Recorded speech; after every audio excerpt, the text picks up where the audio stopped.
It's part two of our Elk Hunters Blueprint series, and today we're talking about two things that every elk hunter gets wrapped around the axle over: gear and elk behavior.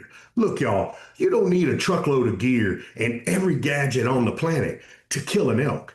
Truth is, most hunters are carrying away too much stuff and really don't understand the one thing that matters most: the elk. So today we're breaking all that down. The gear you actually need, the junk you probably don't, and elk behaviors that flat out make or break your hunt.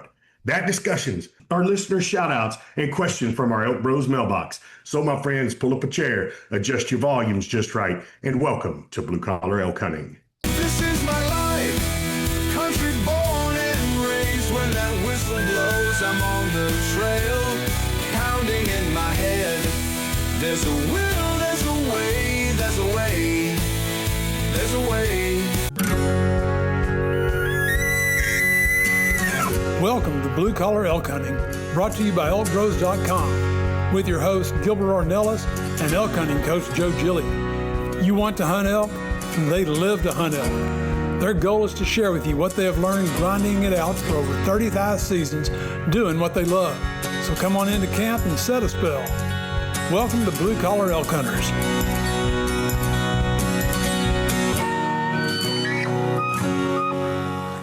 Hello there, everyone. If it's your first time with us, glad to have you. Hope you enjoy our show. And as always, for those blue collar hunters following our show and grinding it out with us every week, welcome back to Elk Camp. I'm Gilbert Ornelas, coming to you live from a undisclosed location because my internet sucks.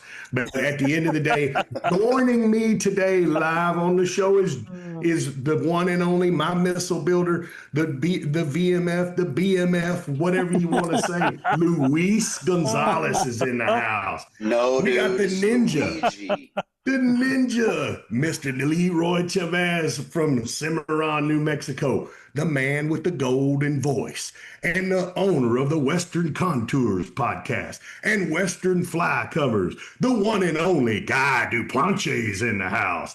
We've got the legend R.C. Knox, the cowboy from Cimarron, New Mexico, in the house. And WWJGD, that's right, what would Joe Gillia do?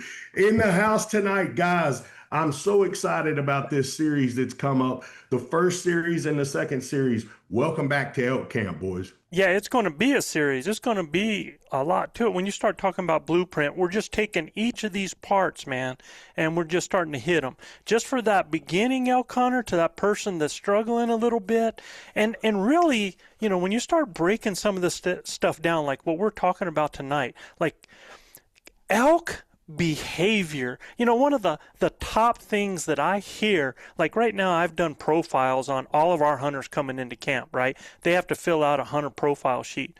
And when they do that, they give us a range of the areas of what we're coaching that they're comfortable with, or the areas that they're going to need when they're in the field. I mean, from fitness to calling to finding elk to shooting, every different part of that. And every single person is about, really, there's two main areas. Like, they can call, right? Like, someone will say, yeah, I'm about a 3 out of 5 on the calling. Well, that's easy to work with.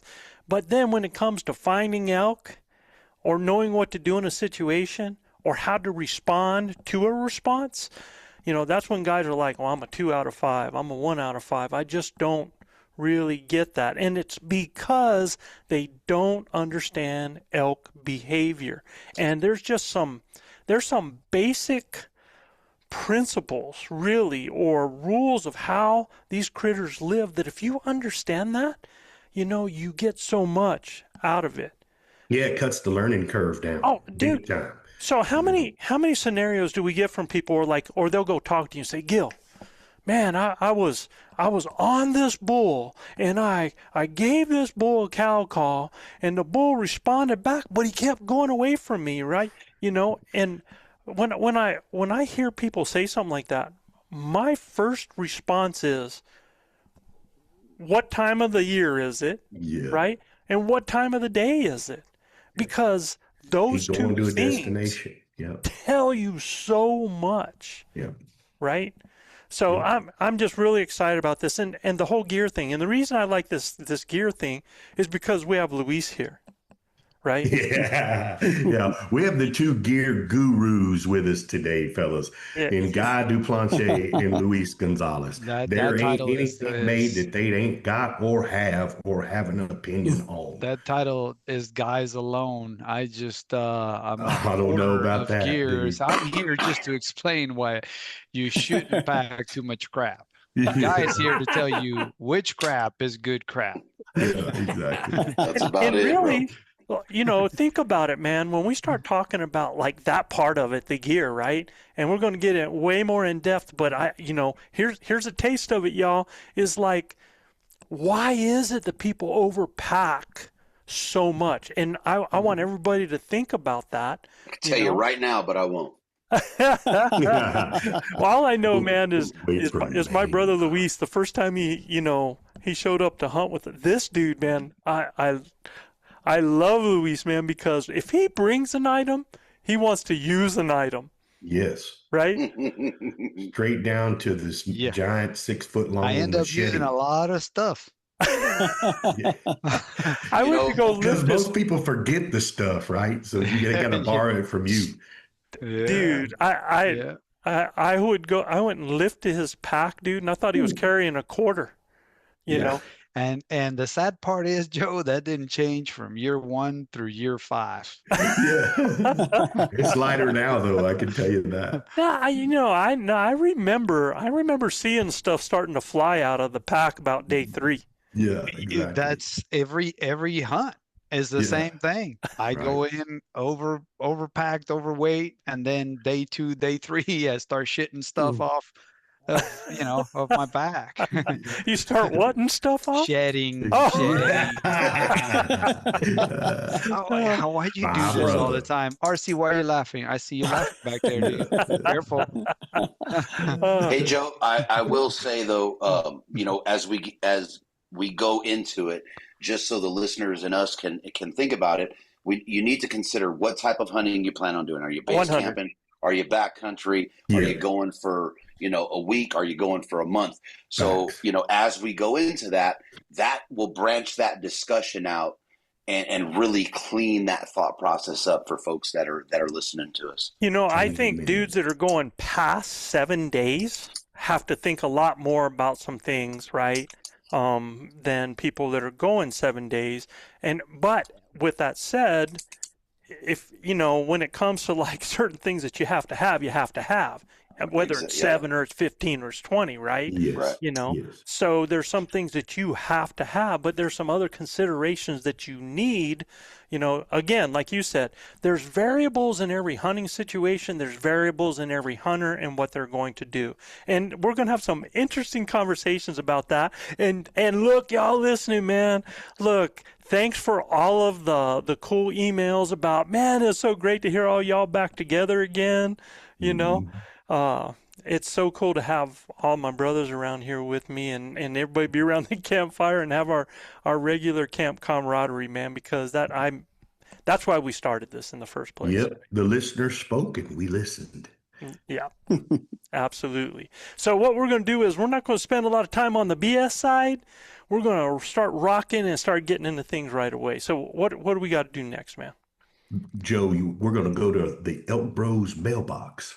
ElkBros mailbox. Okay, I'm actually going to do this one because I got this email today from Jess from Tonganoxie, Kansas, Jess Nell. And I just thank you, Jess, for the kind email, man. I actually took it down a little bit, but he said, I wanted to say thanks to you and all the ElkBros. The information you guys put out with the podcast and your academy is invaluable. I've learned so much and grown so much as an elk hunter from listening to you guys. In the last 2 seasons, I've called in 9 bulls into under 40 yards. One was a 340 plus bull to 22 yards up the mountain with the wind in our faces. Wow. All public land and national forest. All 9 of these bulls have come in 100% silent off scenarios with calf, cow, and bull sounds, raking, guttural sounds, and a few bugles. And all of these were between the 8th and the 15th of September. The big bull took about an hour and 15 minutes to come in. Now that gives you guys something, man, you know. And a good bull last year in New Mexico took over 2 hours to get to 40 yards. Okay. Now, I don't know if he saw this booger ahead of time and still took him to that point to get there or what, right? He says, I attribute a majority of those successes to you guys. Appreciate what you guys do and the time you put in for all of us. So, Jess, thank you so much for that part. We appreciate you sending that, man. Definitely. So, my question is about this year's hunt. We're planning on hunting September 5th to 12th, and before he was hunting the 8th to the 15th, right? 5th to the 12th in Colorado. My son is a firefighter, and that's when he can get off work. With that said, the 5th is Memorial Day weekend, and the 12th is muzzleloader opener. I don't like either of those situations, but we will be hunting either way. The moon phase is dark, so I like that part. Curious on your thoughts on that week for 2026 and possible tactics. Oh my God. Do we have to answer that on the pod? Because I could literally go off on that. A whole podcast. Yeah, I mean that one's a sticky one, right? And you know, being here in Colorado, Jess. Oh well, first off, Jess just ordered a pursuit poncho from Western Fly Covers, so shout out to you. I appreciate that first and foremost. But do not let Memorial Day weekend. Please send him a new one, guy. Steer you. Says the poor guy going to Italy. Do not let Memorial Day weekend steer you away from the hunt, right? Unless you're road hunting and you're not really getting off into, I don't want to say good elk country, right? But getting to where those critters like to run and get away from that traffic, I would not let it stray me. And then when we talk about the muzzleloader, play the chessboard, right? I would be very strategic, understand what's going on as Muzzy opens, and then play the chessboard. Those elk, as the traffic increases, are going to want to go somewhere. Understand where that somewhere might be, away from that roaded area, and it doesn't have to be terribly far, but play the chessboard, brother, in both those instances, and I will guarantee you'll be an elk.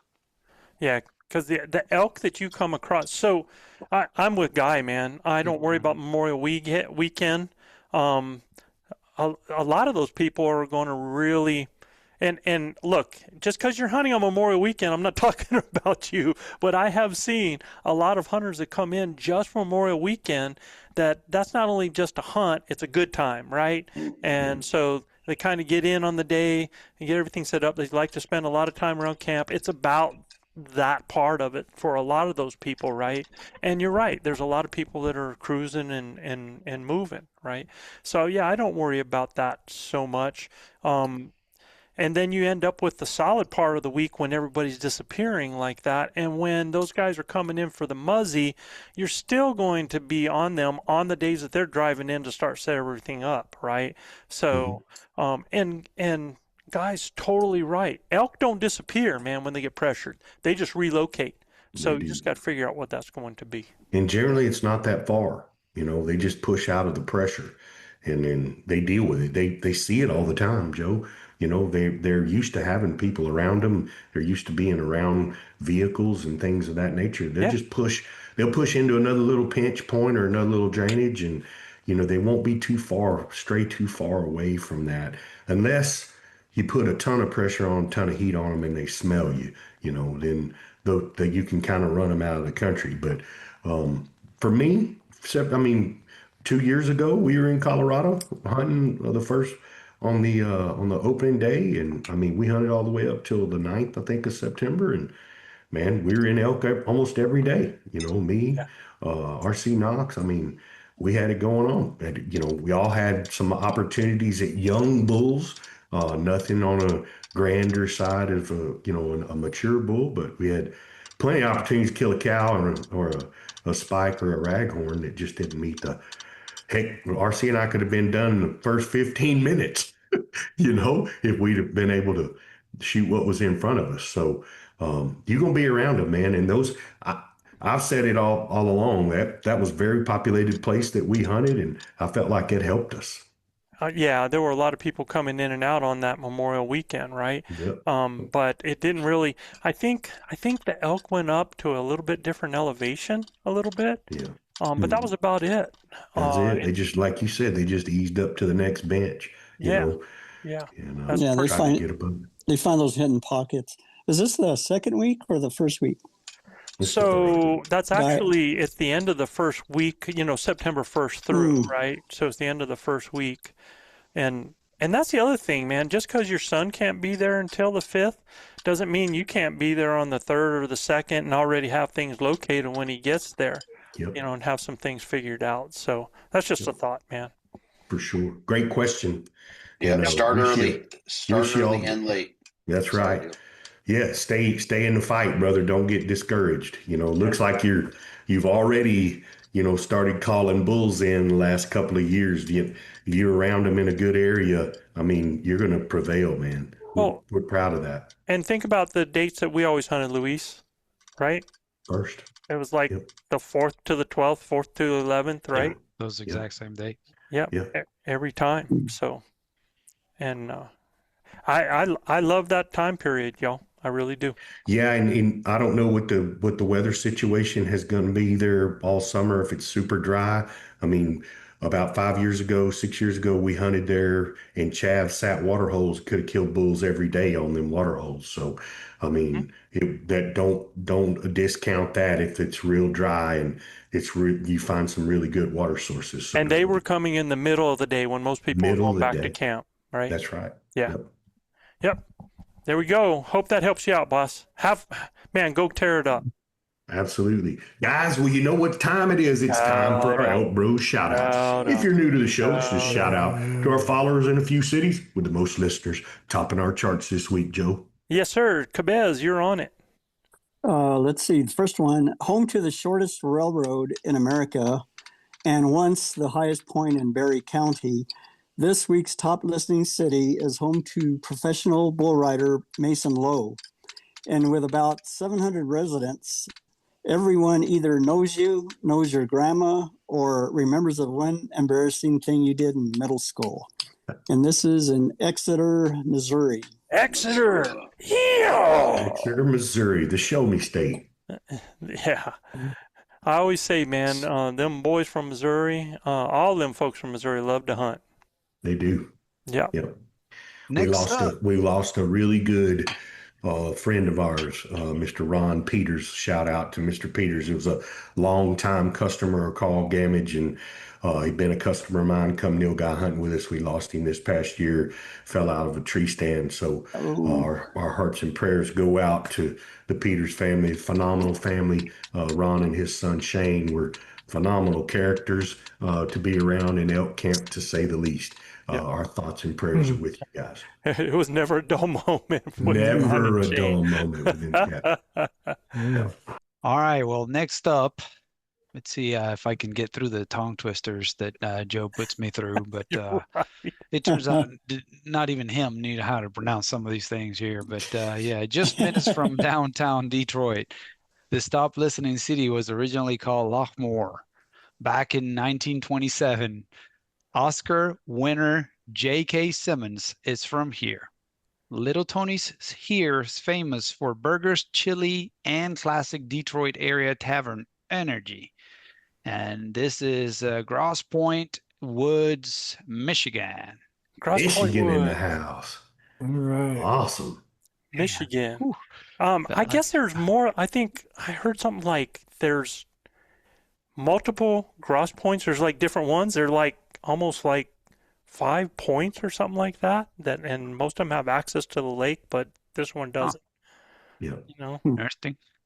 Yeah. So awesome. Fellas, our next top listing city is a place where northern lights, ravens, nickel mines, hockey stories, and wilderness survival instincts all collide. A nickel deposit was discovered in 1956, and boom, instant city. With 11 months of winter, Several NHL hockey players came from here in none other than Thompson, Manitoba, Canada. Manitoba, Canada. Canada. Manitoba. Wow. Yep. 11 months of Oh. winter, dude. Yeah, you got June, July, and winter. Mm. That's just like the opposite of like you guys in Houston. Oh, no, you got December, January, and summer. It's just like the opposite, man. Yeah. Yeah, that's crazy. Actually, That's awesome. 91 today. January, February, and summer. You maybe you're right. You get January extreme winter and then summer. Yeah. Yeah, Yep. I crazy. forget, All right. Joe was with me in January and it was flat cold, man. That north wind was blowing and Joe's like, dang, bro, it gets cold down here in South Texas. I said, yeah, hang In the around morning. Tomorrow it'll be 95, man, and the rattlesnakes will be bugging us. But the thing is, you got that moisture, so if it does get cold, it gets into your bones a little bit. Yeah. Yeah, that north wind rips right through you in Texas. It's downright cold. It's chilly. That's for Same sure. with the heat, man. All right, Guy, take us. All right. Known as the Paris of the East, often still referred to as Saigon, and despite the wartime history, this top listening city has a huge American population, business influence, tourism, and cultural crossover. The city has 8 million peoples, rivers of scooters, tangled alleyways, and somehow the city flows with its own beautiful rhythm. Ho Chi Minh City, Vietnam. What? Wow. A top listening city from Vietnam, Joe. We got Canada in the house and we got Vietnam. What? 8 million peoples. Hey, do they have elk over there? Negative. I don't think so. They might have some roe deer or something like that running around. Oh man, yeah, no clue. But I saw that. Now, for folks that are going, top listening city, what happened to Denver and Dallas? So again, the way we do this is if a city has been a top listening city, we skip by them. So we have a list of, ever since we've started this. And so some of them big ones, yeah, they're still up there leading the top listening cities, but our goal has been to make sure we mention everybody. So if we filter down, we go to the next one and the next one and get them on here, because I tell you, do you remember where this came from, Gil, when we started doing this? No, not really. I think Chav just started doing it. No. He started giving. No, I don't remember. There was a thing, I had seen it on Hee Haw, bro, where they said, Oh, that's right. That's right. Yeah. Population 500. That's yeah. And I was talking to my wife one day about the show and stuff, and about the people that listen and stuff, and she was talking about, did you know that our town was on Hee Haw? And I was like, what? Maxwell, New Mexico, population, what, 13? Or no, I'm kidding. Don't get mad at me, Maxwell. Yeah, population 415, and yeah, and she always remembered that. So, man, just to let people know how much we appreciate them listening, we wanted to make sure that we did this. So you're going to get at least 3 emails that ask what Hee Haw is. Yeah. Because I guarantee you. Exactly. Look there you go. There's one hand. That is definitely an age bracket. Come on, bro. You got to look up Buck Owens and Roy Clark, man. I didn't say I didn't know what it was. You got to remember, I came into the U.S. when I was 18. Yeah, and he still wasn't really here. The guy thinks he's like 25 now, and so he thinks he's a citizen of Italy. He thinks he's a citizen of the U.S. He doesn't know what he is. Man. It's actually well documented. It's actually well documented. By the way, I had my 11th U.S. citizenship anniversary on Tuesday. Yep. I got to spend his 11th year anniversary. God, what a blessing. Guy, you want to lead us into the next little topic of business? All right, boys, time for main content. Main content. Gear you actually need, y'all. This is where we're going to take you right now. And the goal of this segment is to help folks spend money where it matters. I mean, on our own coaches thing the other day, one of our coaches came on and said, do I really need all this stuff? Right? Yeah, he did. All right.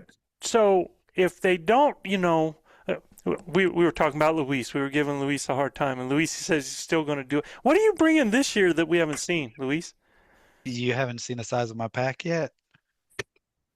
Oh, Have you you bringing seen a that new meme? pack? Have you seen that meme with the guy that the pack is like, Oh, Yeah. yeah.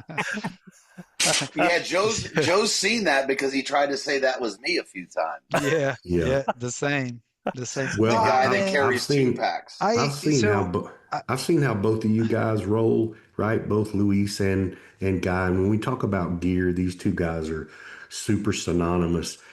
But Guy touched on something early, and they kind of shut me down so we could get it here on recording.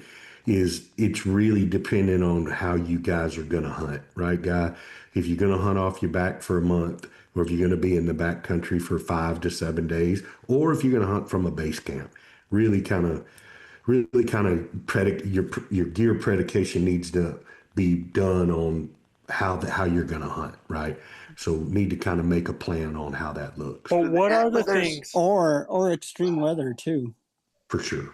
If you're hunting in the snow, it's a little bit For sure. different. Yep. Yeah. Right. So I mean that Chav brings up a perfect point, right? I mean you have basically, 2.5 seasons of hunting, if we're talking, rifle, muzzy, archery, right? Like the weather changes so much through that. And we could run the gamut. I mean, Chav, you didn't do us any favors by bringing that up. Well, yeah. Well, according It's- to all the weather Very stations and everything else, El Nino, or is it El Nino? I'm not sure which one is which, but it's supposed to be really wet in New Mexico this year. And so I suppose southern Colorado is going to be the same way. It was really wet last year too. Yeah. So, your Rained every day. poncho is going to come in handy. I think people sure. should always plan on September being wet. Yes. You should always plan on it. If you've got it covered, you're safe. Because if it's not, and then you don't have to worry about it. But I can tell you, man, the areas, when you start talking about areas of the biggest gear failures in the field, we kind of broke that down here. We got footwear, we got pack system, we got clothing system, we got weapon and shooting set up, your elk calling system, your kill kit, navigation and safety. Okay, so when we start looking at those, Gil, you always start with footwear. It seems 100%, brother. Your feet are what carry you on the mountain. And if they're not happy, it ain't going to be a good day for you on the mountain.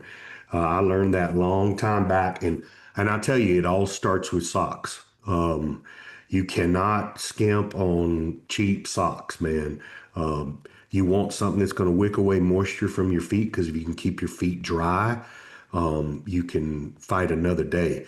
And that's another thing, a really good gaiter system to keep, because most of the time when we're going through the woods and we're going through, high grass and stuff like that early in the mornings, got all that dew on it, right? Or maybe it rained. And then our pants, if you're not wearing anything that's got a little bit of a water barrier to it, it'll soak into your pants, and then it touches the top part of that sock, and then it just wicks right down into your foot and into your boot. So having a gaiter that can protect the top of your leg is absolutely paramount. And I wear 2 different pairs. And like Joe says, this is definitely not a commercial thing for us selling gear, right? But at the end of the day, we're going to tell you about what works for us. I wear a pair of Kenetrex and I wear a pair of Tuo Gators, and they're really quiet and they're really good at keeping your feet dry and keeping your legs dry. I think the failure point on gators, y'all, can be if they are nylon or stiff and they make a lot of noise when you go through the woods. Yes. Okay. Yes. I think the failure point on a boot, depending on the time of year, and that's what Guy was talking about. If you're hunting winter versus you're hunting September, Yeah. there's things that you are definitely going to need in the wintertime that aren't, it's going to be different. Like if it's dry, I like to hunt in tennis shoes or running shoes in And September. I can't do that. My ankles won't Mm-hmm. allow it. Yeah. I got to have the support around my ankles. So I start with a good boot system. I've been wearing Mondels for a long time. I've wore some Columbia pack boots that were really light. They're called Hedgehogs. Phenomenal little pair of boots. But there's good crosses these days, right? There's good There's great crosses from a crosses. tennis shoe to a Yeah. boot, right? There really, Some good is. hikers. I'm just saying what works for me. Mm-hmm. And it keeps my feet dry and they don't get beat up, because I'm telling you, if your feet are beat up, you can ask any one of these guys that are on the panel. If your dogs are howling, man, it's hard to go that extra mile, 2 miles that you need to go, and So- something that's good waterproof and Gore-Tex is paramount, man. There you go. So I was just, go ahead. Go ahead, Luigi. No, go ahead. My Italian I was brother. just going to mention about the importance of Put your mic up, bro, a little bit. I was just going to mention the importance of them being waterproof. I mean, I think it's crucial as Gilbert mentioned. Man, please break them in properly before you go out in the mountains. Amen. It if you go out there with new shoes or new boots and then you start trying to break them in the mountain, they're gonna, make your feet hurt and they're gonna blister. And then you're gonna suffer the rest of the Find the freaking hot time up spots. there. Yeah. You guys aren't going to want to hear what I say. We do. We do, brother. That's why you're here. So I don't think the biggest mistake or the break-in period is a mistake. I think the biggest mistake, and Gil alluded to it, is you need to consider not just the boot, right? It's a footwear system. The sock. Definitely. I won't put the gator necessarily in that realm just yet, right? But we're talking your sock, you're talking your boot, and you're talking insole. The biggest problem that people run into is that they're going and they're not trying on a boot, right? And there's going to be your popular, call it hunting brands, right? Yep. And everybody is pushing this, so that's the boot I got to try, or my favorite influencer wears this. Yeah. So I order this boot because they're promoting it. Our arches are different, our strength in our feet are different, right? We're used to stiff soles, we're used to softer soles. We don't walk around in this stuff all the time. There's guys like Luis that like to wear Toms and Birkenstocks and things like that. And that doesn't translate well. So to me, the biggest translation issue is always an issue with me. the biggest issue is we're not putting care into the gear we're getting, right? Because I could tell you 3 brands of boots that I've never had to break in, but I've gone and I've said, okay, I'm wearing these socks. These are my favorite socks, and I'm going to go find a place that has these boots, and I'm going to try these boots on. I can't order Joe's favorite boot sight unseen and think it's going to work for me. And to Luis's point, to Joe's point, go out on the mountain, put that on, and just the stiffness of the sole can throw you off your game, right? How if Joe is what was the ones you had that your ortho guy recommended? Hoka? Yeah, the Hokas. I was wearing Hokas. Way too soft for me. Sure. Right? Way too little ankle support for Gil. Perfect for Joe and his foot, right? But not trying it on and not saying, hey, I'm going to use this insole and I'm going to get this insole and I'm going to get this sock and I'm going to take it in and I'm going to try multiple boots on, find the best fit. And I think that's where the issue comes in. Definitely. Wide foot, narrow foot. Gil's a quadruple E or something like that. Yeah, right? There's a lot of boot brands. There's a lot of boot brands I just can't wear because they don't make a wide enough toe box. His foots don't actually sit like toes frontal. They sit sideways. You don't want that foot up your butt. But even for me, for the last few years, I've been running Salewa. Right, they're generally a mountaineering boot. I love the boot. Is it the best boot in the world on my foot? Maybe. But I can go from my Crows to my Ravens. It's an entirely different fit. I can go from my my approach boot to my Ravens, it's an entirely different fit. So even between the same brand, with my foot fitting in there, like, you got to try these things on. I have a couple that I 100%. got, I won't wear on the mountain, Yeah. because of the fit. So Yeah. I think that is where the biggest mistake is. Have I ever had to go and walk 50 miles in a pair of Salewas and break them in? No, not at No. all. That's what I love Hoffman about. boots is another one. I've never had to break a pair of Hoffmans in. Yeah. So And I haven't had to really do think, that with Mindle either. And generally, if you tell the Mindle guy that you're dealing with or the dealer, they'll let you try them on, and they'll actually, But or if you just order them over the internet, they'll let you send them right back and then send you something that does work for you. And they'll give you a little insert if you need to prop that arch up if you need it. They really have been a lot of fun to work with, and very easy to get a well, boot I that fit. think, man, there's a lot of those lower shelf boots that people go and try that are great boots for a lot of people, depending on their Absolutely. foot need. I mean, Absolutely. you don't have to always go up $300, $400, no, man, No, you for some don't. of no. those things. So, I mean, Rocky makes a decent platform boot, man. yeah. I mean, well, just what right is out the that? box. Another consideration is when you have a load on your back, what does that boot feel like? Yeah. Right? Yeah. What terrain are you walking? Are you low country and high country? You Yeah. walking over rock? You walking over shale? You And a side lot of milling? that's Like, going that to all come, matters. it's going to come also with your age, your size, all of those things come into those variables. Because I tell you what, man, as a young dude, I abused my feet like crazy, and my feet got used to it. They got used to the abuse, You right? remember It's, that? Until he hit 85, You remember that? caught up with Yeah. him. Man, Well, you then got it a catches long-term up. memory. Yeah. well, Right? yeah. It catches up to you. Yeah, it starts catching up to you. But I don't know that, I take a look at Gil and different people, and they got to have a specific type of shoe. You know what I mean? So Yeah. I don't know that it was really catching up, or, it's just, it was that time for me to have something different because of the things that happened with my feet, right? And some of it is, I mean, yeah, when you skateboard as a kid and you break your foot all the way across, sooner or later you're going to pay for that, right? So, Yeah. Well, yeah. you'll Hey, how develop a about little arthritis in areas that are, especially if you've torn lots of ligaments. Yeah. And I got a lot of scar tissue in one any ankle, and Yeah. that's any what it is. advice for people with sweaty feet? Wool socks. Well, yeah, Uh, man. one of Merino. the things that with I've been snowboarding forever, and one of the things we do with snowboarding is I spray antiperspirant on my feet. I Yeah. don't do that hunting because I can, I'll pull my boots off and air my socks out. I carry a Yeah. couple pair of socks, but you can run. They sell foot specific antiperspirant. Antiperspirant. Yeah. The problem when you start doing that with wool, it's just like washing wool with fabric softener, Fabric right? You softener. coat it and you kind of lose some of the properties, some of the wicking properties of wool. But I don't know that it's September, right? We're going from 85 degrees to Yeah. In the morning could 30 be degrees. 36. Yeah. Yes. Right. Yeah. Right. So I Yeah. don't know that you're going to do anything, especially when you talk about either Gore-Tex, waterproof, right? You don't have the breathability there. Mhm. And a good practice for that is midday siesta.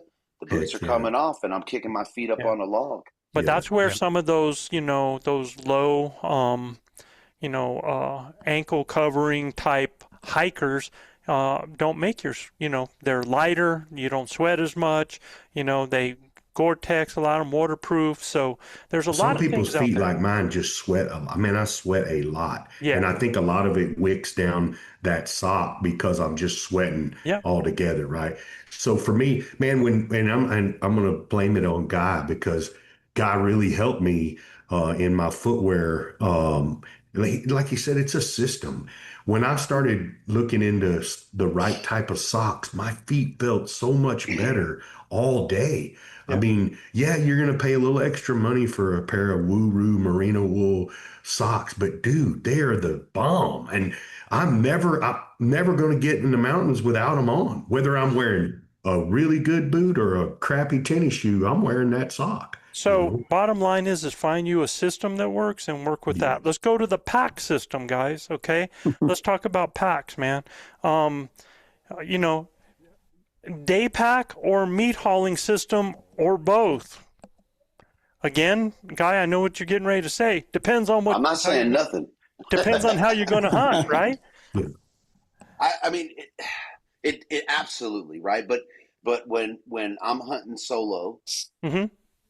and I'm living off my back, I'm carrying the same pack as when you and I hunted, me and Gil hunted last year. Yeah. I don't, and I'm really trying not to push things I use. So there's going to be a couple companies that I mentioned, and that's just because that's what I use. I'm not pushing it. But like with my initial Ascent pack, I use that as a day pack. I have my small bag on that if we're just day hunting out of camp there, and it functions. And I can throw meat on it. Like, it just makes sense to me. I don't care if I'm a mile away from camp. I don't care if I got, the 6 of you guys plus 3 other guys in camp, right? Like, I can get busy right then and there and start hauling, Yep. right? It just works, right? I mean, that's what I'm used to. There's some things to be said about running around with a day pack. Joe's seen me do it after 6-7 days. I'm like, man, I'm gonna start shedding stuff off here, right? And it's like little quick Johns. It's liberating, bro. It is. To a point it is, but then the problem that I have with it mentally, right, is I always want to be in the best position to give myself an opportunity. And what I've found with myself, that I don't want to rush back to camp, and I don't want to have to call Luis or RC off of their hunt because I got a bull down. Like, that's the mission of the group. But I would rather have them continue hunting because I'm ready and prepared, and I can start moving. But that has nothing to do with you setting yourself up for the best opportunity. It does. That's why I said in my head it's part of it. In my head it's part of it. Yeah, setting yourself up for the best opportunity. You kill a bull and you don't call me to come help you, dude. I'm on. Yeah. No, I'm that's on how talk it to is, bro. you. Yeah. But no, well, that's. But we're it's. having I'm just gonna celebrations. hate you. Like, it's not gonna be. It's not gonna be good for I'm you. gonna lock the I mean, door Our going to the relationship is cabin. going to Yeah. No dinner for none of y'all. I'll make sure No Uncle dinner Bean for don't him, and cook. Yeah. No dinner for nobody. I'm That's calling it. RC because all I care Truly. about is the cobbler. the best way to hunt, the best way to hunt, to set yourself up for the best opportunity, would be to not have anything on your back if possible. And Why is that? Why do you consider that? Just because of the you don't have the stuff that can make that extra noise on a branch or through your arms. Like if you're close up on something, getting ready to take a shot, you can bend better. You can get down on the ground better, get up, and having extra things that are actually going to create more of a profile for you, depending on what you do. Whether it's just, you're so much more free to move in on something without having to worry about all of this stuff around you, and But can't you can shed your pack? Yeah, but see, there you go, man. That now you again have set yourself up for a failure point, because you shed your pack, you go after an animal, he ends up moving to another thing, you move up to get in that position. Now you end up 1.5 miles or something off with the pack back there. And I mean, I don't take my pack off. You've seen it. Me neither. Like, right, it stays on me. But I still believe that it creates, the more you have on you, the more you have opportunity to have something either make noise or cause a problem in cover. I saw it guiding this year. One of the hunters, and I needed to make a move really fast. That pack he had was tearing his tail up, and he was like, "Oh my God, dude, I got to shed this thing." I'm like, put that thing back on your back, and we're going, man. He goes, "No, I'm going to leave it right here." I'm like, well, so I got to thinking, okay, I got everything in my pack if we do knock something down, so that's not a big deal. However, guess what we didn't have in my pack? His license. Oh, yeah, well, Type of things like that, right? So those things, he's 1 mile away in the dark, and trying to find that thing was brutal for him because he couldn't find the same aspen tree that he laid it down next to. now the benefit in what you do, bro, by being in your pack all the time, is it's kind of like a cat with whiskers. You get used to your profile and everything that you have. You learn to move within that, right? You learn to move within that structure. But I'm just telling you that the more that you can reduce what's on your body, it becomes more liberating. You know? Well, I'll agree with the liberation part of it, right? Sure, Like, for viva sure. liberation. But we Yeah. can have this. We can have the same discussion about what we just talked about Yeah. about Yeah. the boots. Yeah. We can Yeah. have the same discussion about Sure. gators. And I've Yes. heard more gators in the woods from other folks, being in front of them, behind them, side of them. I've heard more from gators than I have from packs. That's why we Now, always wear fleece gaiters, man, if we can, a lot of times. And I've seen, and to your point, I think there's more of an issue with the pack noise when you go to draw your bow. And that's not necessarily due to just the pack. That's pack on your outerwear. That's not having 100%. the proper fit on the pack, right? So there's all these tied in caveats that people need to consider. Now, the liberation part of it is absolutely liberating, but mentally for me, especially because I'm used to having that on my back, it almost throws me off in my shooting game. But this goes into preparation and practice, and that what we talk about, practicing with your gear on, whether it's a bino harness, whether it's your pack, where the boots that you're planning on wearing, right? 100%. Things like that. So there's all these little caveats that I think folks got to really work themselves through, and not just, hey, it's I got this pack, I'm going, out to New Mexico, Colorado, wherever in September, and then I'm just loading this pack with 25 pounds and hitting the woods, never shot in it, never walked around, never truly fitted it, never understood how to fit it. Yep. And then I got it on top of a puffy, and it's just squeaking and tweaking the whole, Well, and then you get an animal comes in 10 yards and you go to draw and You blow the whole thing, makes that dude. noise in the shoulder. Sounds like that shower curtain you pulled back. So, that's something everybody should do, man. They should be where they can hear when they do their draw. What does it sound like, right? He talked about something. Guys talk about liberating. Hunt for 7 days with your pack on your back, and a guy walks over to you and looks at it and goes, "Do you like the way that pack fits?" And I'm like, "Yeah, I mean, I guess so. It's, gets a little cumbersome at times." He goes, "You allow me to adjust your pack for you?" I'm like, "Absolutely, knock your lights out, man."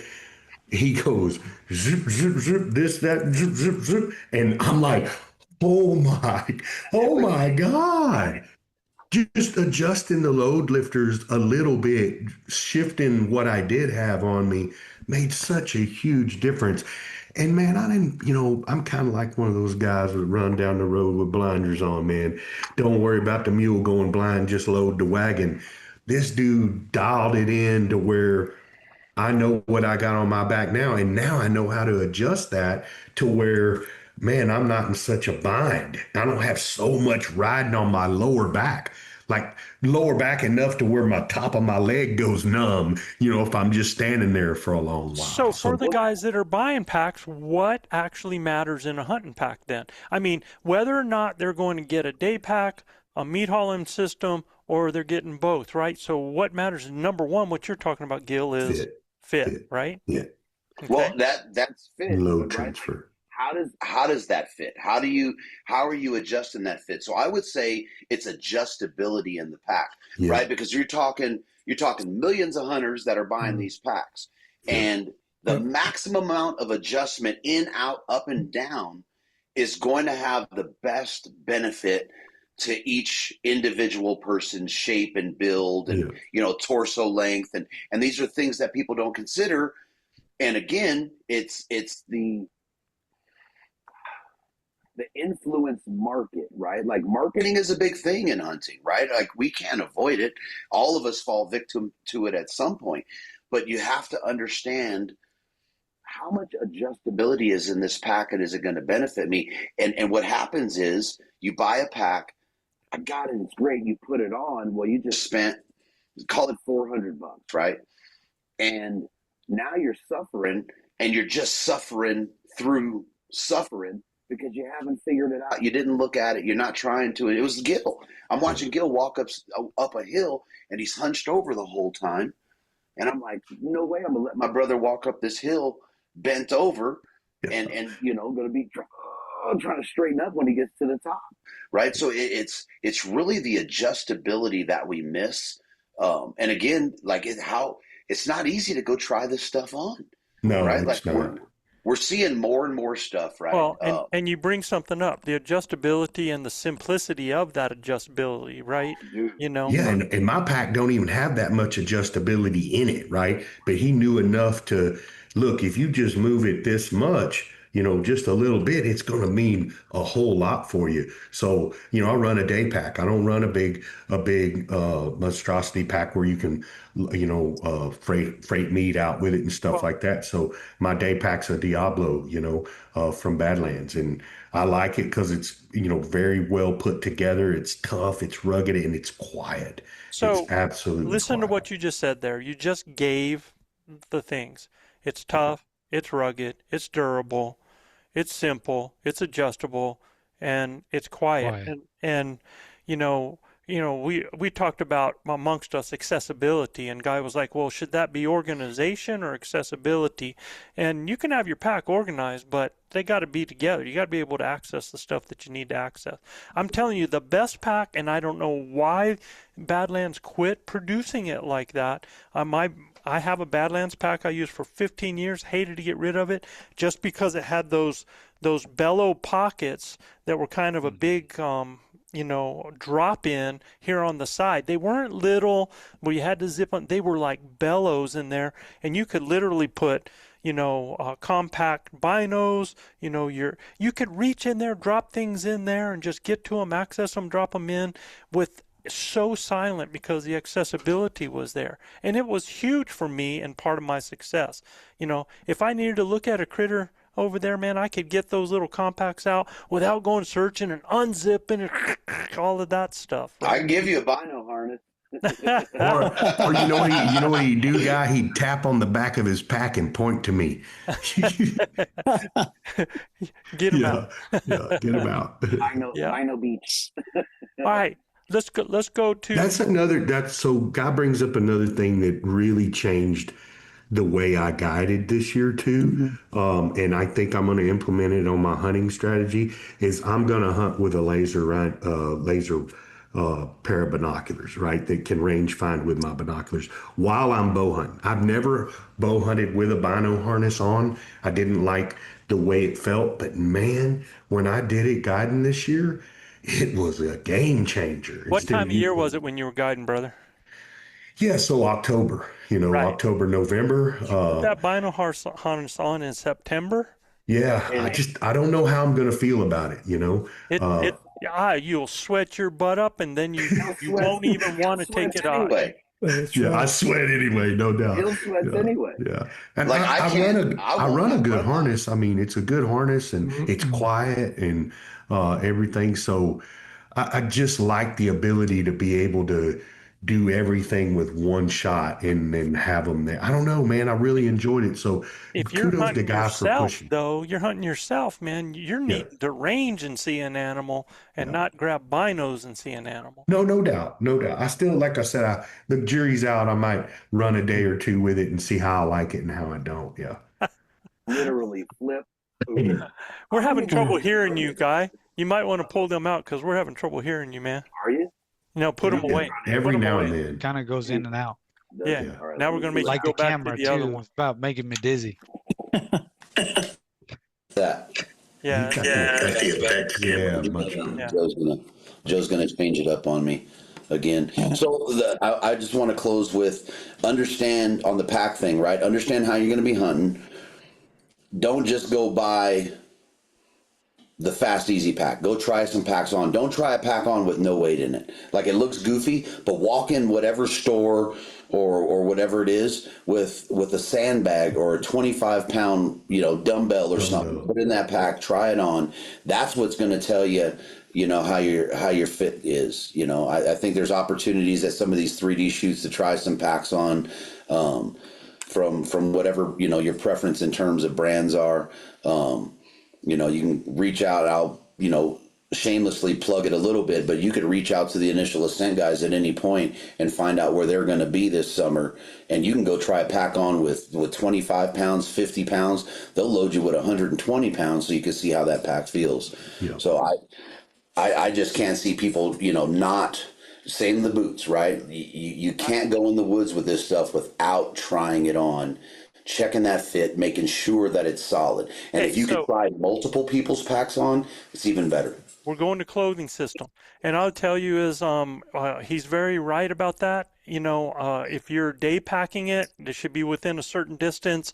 If you know, or you're happy with the big pack that you wear within that shallow distance. But if you're a day packer and you're planning on doing some overnight stuff, that's going to change, right? So you got to be able to have the right pack for the job. All right, let's talk about clothing system. What layers do I need for a 7-day hunt? A 150 base, if we're talking September, your outer, a puffy, you always have a pair of gloves, always a pair of a beanie, and 2 pair of socks. What do you do on the bottom part, Luis? Oh man, my temperature, my thermostat is messed up. So I like to run hot, and so I actually always have a merino wool underlayer, and no matter what. So I just build upon that layer. Even if I know it's going to get hot during the day, that merino wool kind of does its job really well, and I feel an extra layer of protection there. So it works really well for me. So you're wearing a 150 merino bottoms underneath Base. your hunting breeches, right? Yeah, and then I just, depending on how cold it's going to be that day, then I just kind of build layers on top of that. Okay. So Yeah, Do you sweat a lot or not? what's that, Do Ben? you sweat a lot? I do, very much so. I can't do it, man. I'd be like drowning. No, Yeah. but I normally sweat a lot, but with the merino wools, they work really well for me. I mean, Yeah, they wick that's that what I moisture mean, off so. of him. They Well, wick that moisture off of RC, him. do you ever wear more than a pair of long handles and a pair of breeches?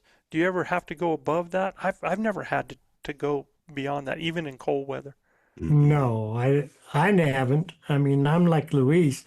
I like to just put those on, that merino wool, and I put them on probably the end of August, and I wear them year round.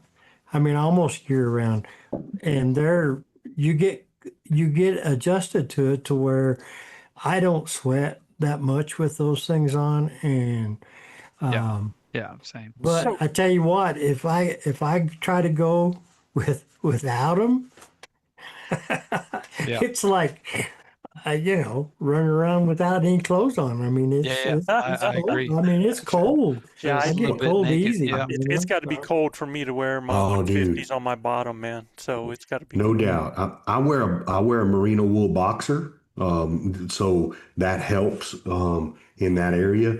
I also it's got to be like below 35 for me to wear a and it needs to stay below 35 for me to wear a 150.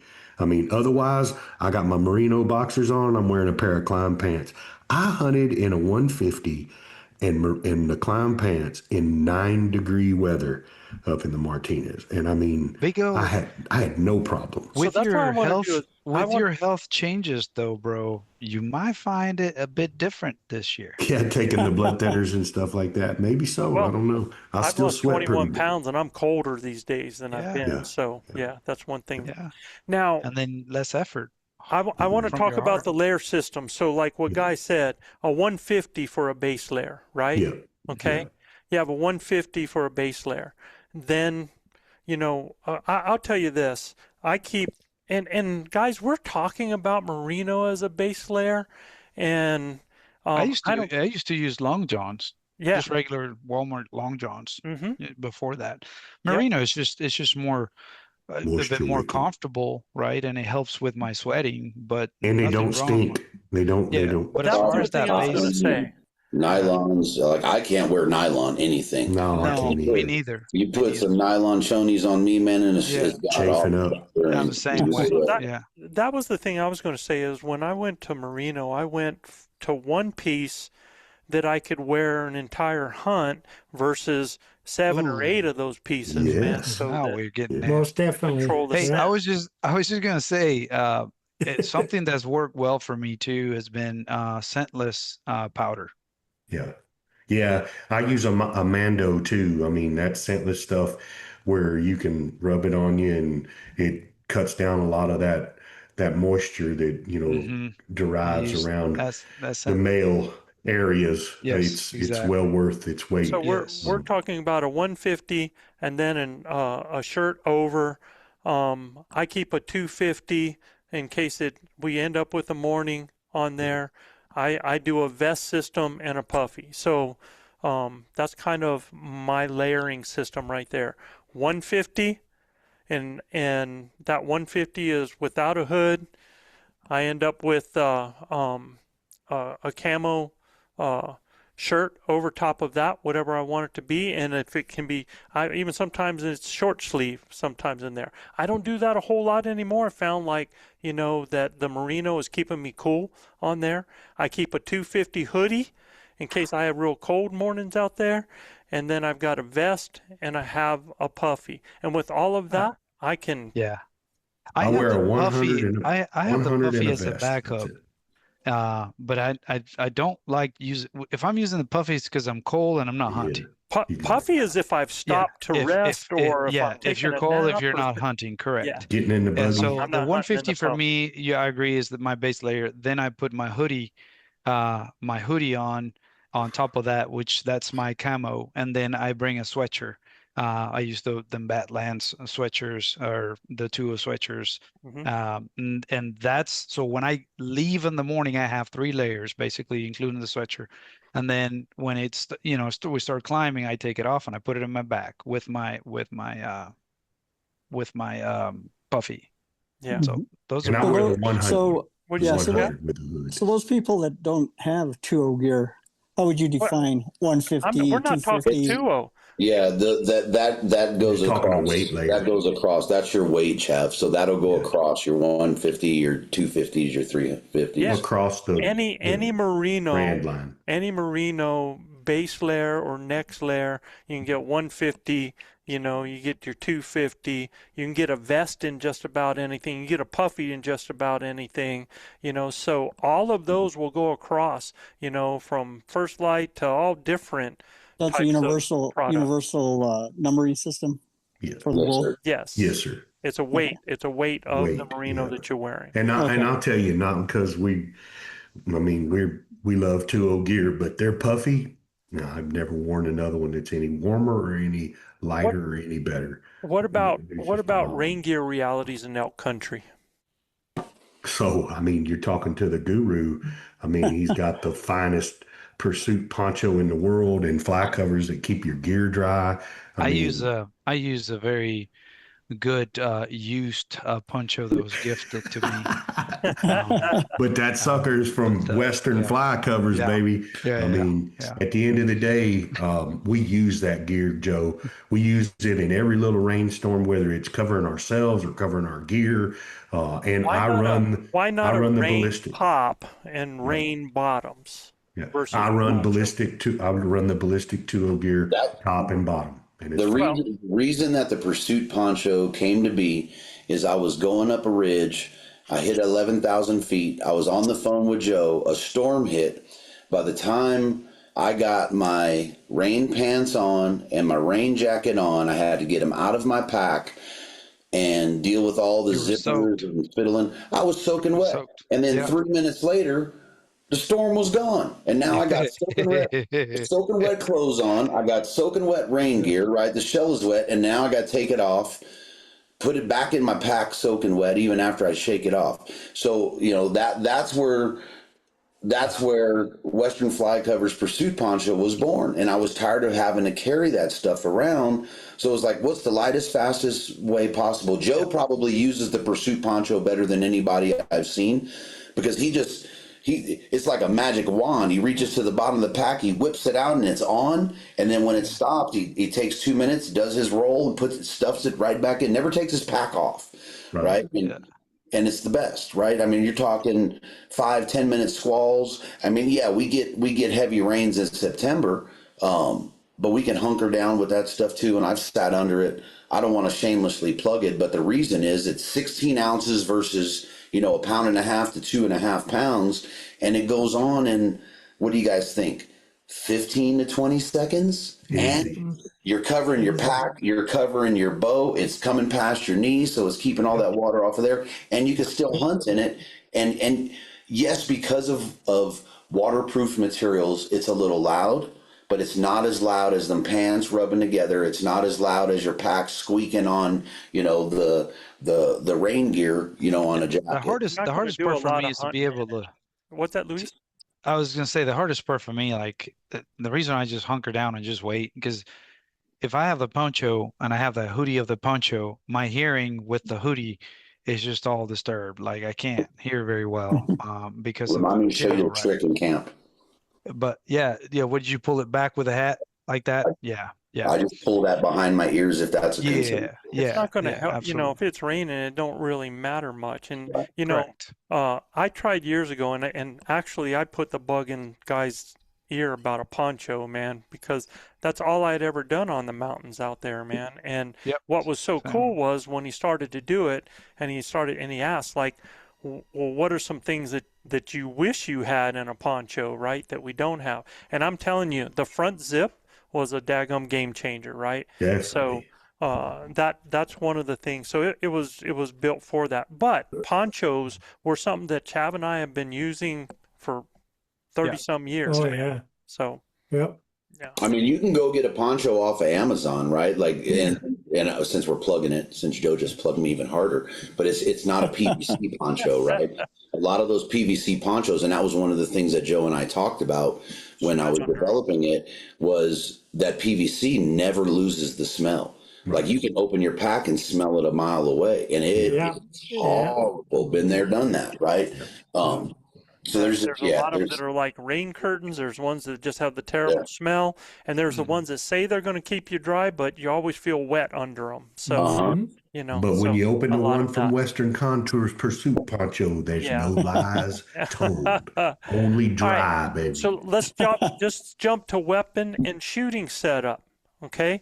So when, I don't care whether, we're talking archery all the time, but it's even with rifle. Anytime you talk about a shooting setup, when with a lot of guys, what would you guys say is the most important thing about your weapon and shooting setup?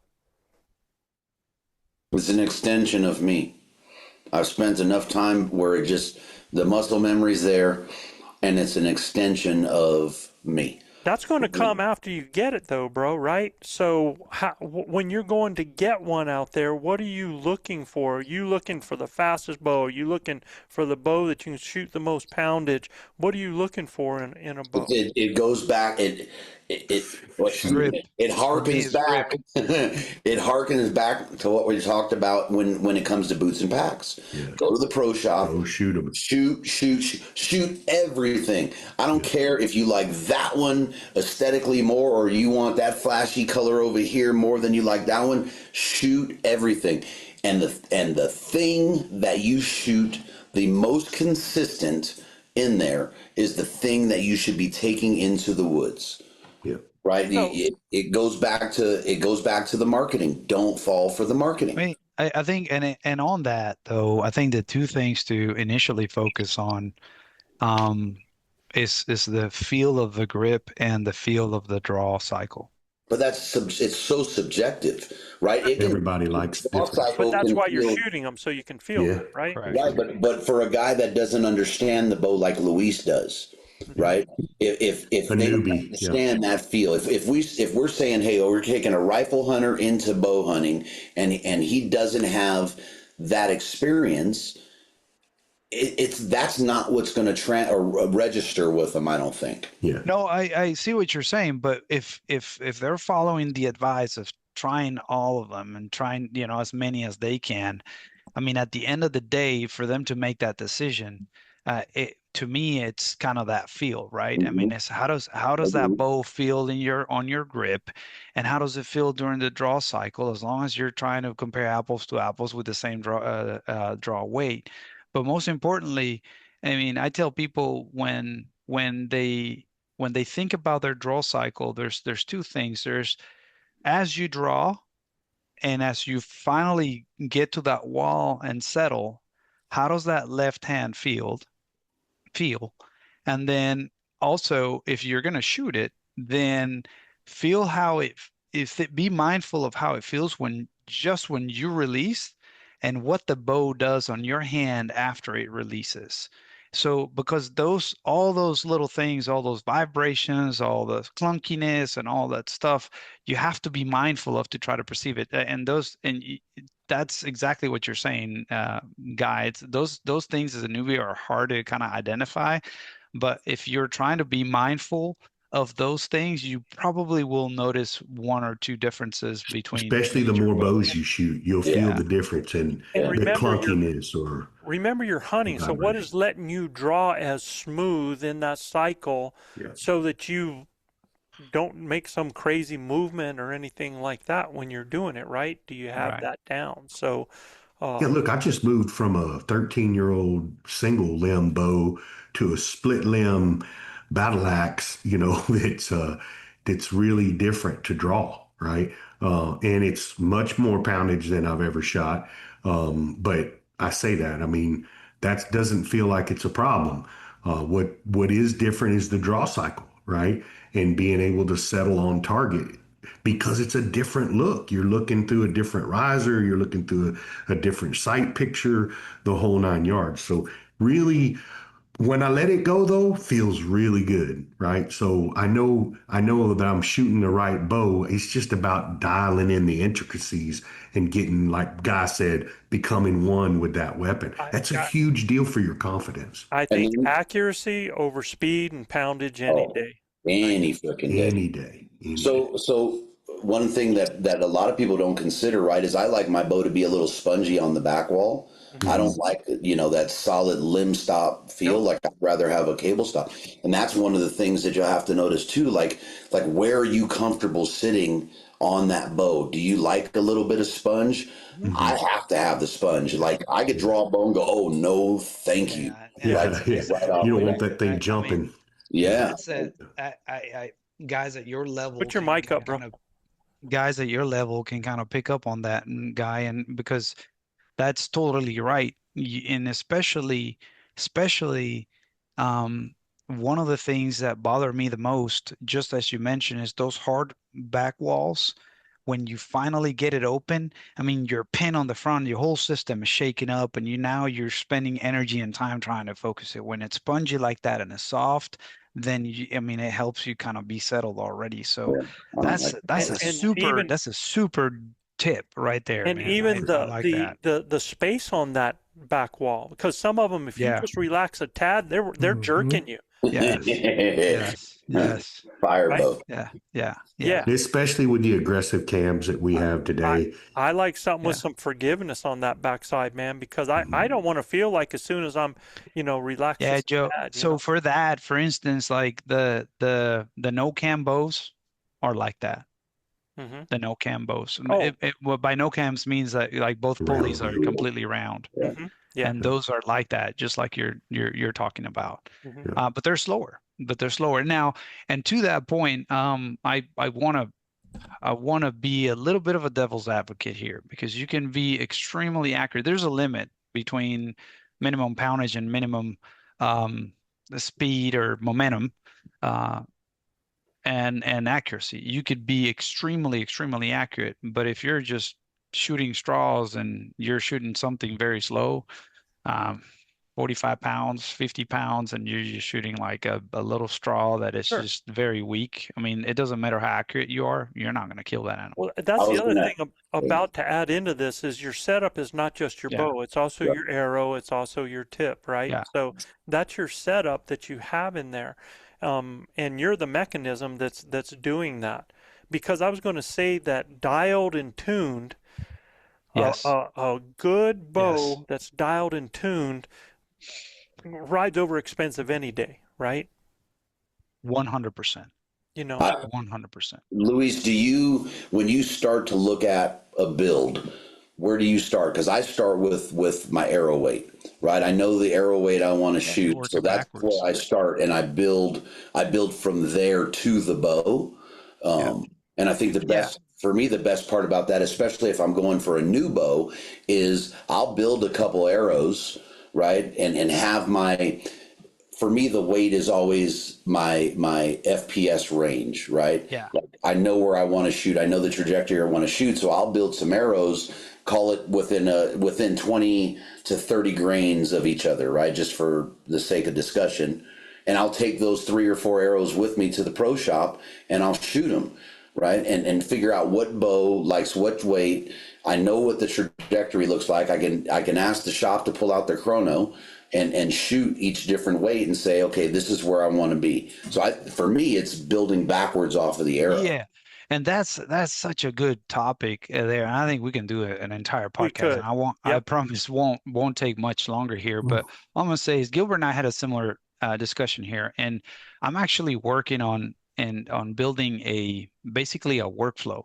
And the workflow is going to be different depending on what you want to do. So meaning you can, like you mentioned, work, from your arrow to your bow, or vice versa, or do it from your bow, what your bow likes best to your arrow.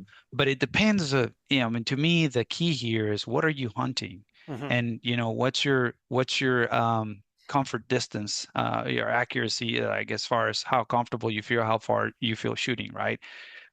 It all goes into that. This is no different than selecting the right caliber for a rifle gun, depending on what animal you're going to be shooting, right? I mean, in my opinion, it's about the same. You cannot go elk hunting with a 22 long rifle. Yeah, You can, you but kill it's it? not You can. recommended. Yeah, can you kill it? I don't know. Maybe if you get a frontal in the eye and it goes into his brain and he drops. I mean, I don't know, but your probabilities are not good, right? So it's no different. But to your point, yes. I mean, if you're gonna be elk hunting, then find what you think is appropriate for you as far as weight, and then try to get as heavy as you feel comfortable with the trajectory of that arrow, based on what's your upper limit on your poundage, and then try to fit something in there that you're comfortable with the speed. So but just don't think that just grabbing an off-the-shelf arrow and just putting it on a bow that it's easy to open, so I'm just going to lower the poundage, that you're going to go out and hunt elk and you may be very that's the accurate. biggest problem that I see from guys that we work with is they end up going and somebody sets them up with a bow and they end up just shooting any kind of arrow. They don't really know what type of arrow they need to shoot. So and look, guys, man, that can actually be a rabbit hole as well. The whole arrow type of thing, the whole tips. And I'll just tell you this, man, you do not have to break the bank on things like that. Okay? No. I don't. There's I a don't. lot of great stuff out there. So I don't. Luis builds some really affordable arrows. He's doing that for me now. And, we did exactly what Guy said. We built it backwards. We actually tuned the bow to the arrow. We knew what I wanted as far as weight wise. We knew spine wise. We hoped that the spine would be the same. And he built me one, and we shot it through paper. And actually, it took a little bit of time, but man, we got it shooting a bullet hole. And I'm like, now I can just grab any one of them he builds and it's going to shoot like that, but we tuned the bow to the arrow, right? Okay, elk calling systems, basic needs. And one thing that we're trying to lead you to success on this, and I'm just telling, just flat out, learn to use a diaphragm reed. Are there great externals? Absolutely. If you are just somebody like RC, you wear dentures, correct? Right. And are you able to use the diaphragm? Yeah.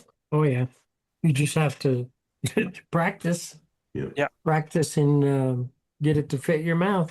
He's working on a patent that's attached to his dentures. Yeah, you just put it in, it's already set up inside his. That'd be cool. But That's awesome. the reason I'm telling you this, man, is that I'm not saying not to use externals. I think externals used with diaphragms can be a great killer combo as well. I just think when you get in that situation, when you're in tight and close, or you got to go real low volume, because externals are real hard to go lower on volume. When you got to do that, and when it comes to being able to do multiple sounds, the best thing for you is to learn to use a diaphragm call. And you're going to need a bugle tube with that as well. and Go it's ahead. there's something to Joe about just the readiness of having it there, not having to use your hands. Right. You know, 100%. that especially and the prime example of that is being able to stop an animal right before you shoot. Mm-hmm. You know, like you're at full draw and you want that animal to stop, and all you have to, Or settle do him is a down. little, He might yeah. be ready to roll, And and then you can the settle him animal down. stops, and then now you have the opportunity to shoot, right? I mean, versus if you don't do that, then the moment you grab that bow with both hands and get ready to shoot, you're gonna have to be quiet until the shot is done, or not shoot because you didn't get a shot opportunity. If it worst comes to worst, y'all, and you have an animal that's in front of you, you don't have a diaphragm in your mouth, and you need to stop them, just Yeah, ow! yeah, Just yeah, yeah, make a yeah, sound at it, man. 100%. Yeah, Don't there's start. no doubt. Don't start reaching around. Yeah. Yeah, Look, we had a bull staring me down and barking at me. "Arr, arr." And I'm like, I'm gonna need to do something. He's frontal. I need to do something to settle him down. He was 70 yards out. So I just did a little bitty mew. But it was because I had the call in my mouth. Little bitty mew away from me. And he was like, hey, you could see his head even pick up as soon as I did it. And It's a here he game come changer. forward, turned broadside. I said, well, Yeah. this dude lets me draw with him looking at me. you actually had the grunt tube, the soloist, Yes. and you were able to just like very minimal movement and grabbed it and were able to throw that little mew behind you, Yeah. and then just easy. It was very easy for you to kind of put it right back and then just be ready to shoot again. I mean, that was awesome. It's caught on video, by the way. Yep. Yeah. You're going to need a diaphragm call, and you're going to need a bugle tube. Yes, There's sir. all kinds of different types out there. We prefer a flex one that we can aim Yeah. behind us, but that's what we use. Use what you're comfortable with and what works for you. We believe that it's because it's flexible and we can throw calls and look forward, it helps us be Yeah. more successful. Well, just in the simple fact that you can, like Luis said, and I think that needs to be talked about, is we're talking wide diaphragm versus an external reed. It's the same when you're looking at a bat of any size versus the soloist, right? The way that the soloist is recommended to lanyard around yourself, right? It's sitting under the pocket of your arm, right? So if you're a right-handed shooter and you're not locked on, or if for me, I use a thumb release, so I can just let my thumb release hang, come up, throw that behind me, and then I'm right back on my release and pulling, right? So Joe is being soft in the sales pitch here, but there's an absolute benefit to not having to call right in front of you and not throw the sound, and having that animal 12, 15, 16 yards that's going to pinpoint you without having that action with that under your arm. So I'm not going to let them soft pitch the value in that. Nah. Yeah, It's actually the reason why we're so successful. And I tell believe people it's- that all the time. I believe it's one of the reasons we are so successful on that. So I mean, if you watch the video of me killing that bull, you see me adjust it twice, and go to it. I actually had to move it out of my way to get to full draw, because it was a little riding too far forward, easy to push down, lock in, let it rip. I don't get that done if I'm moving around with an external, call or a tube that I got to sit down or pick up. He's gonna bust me.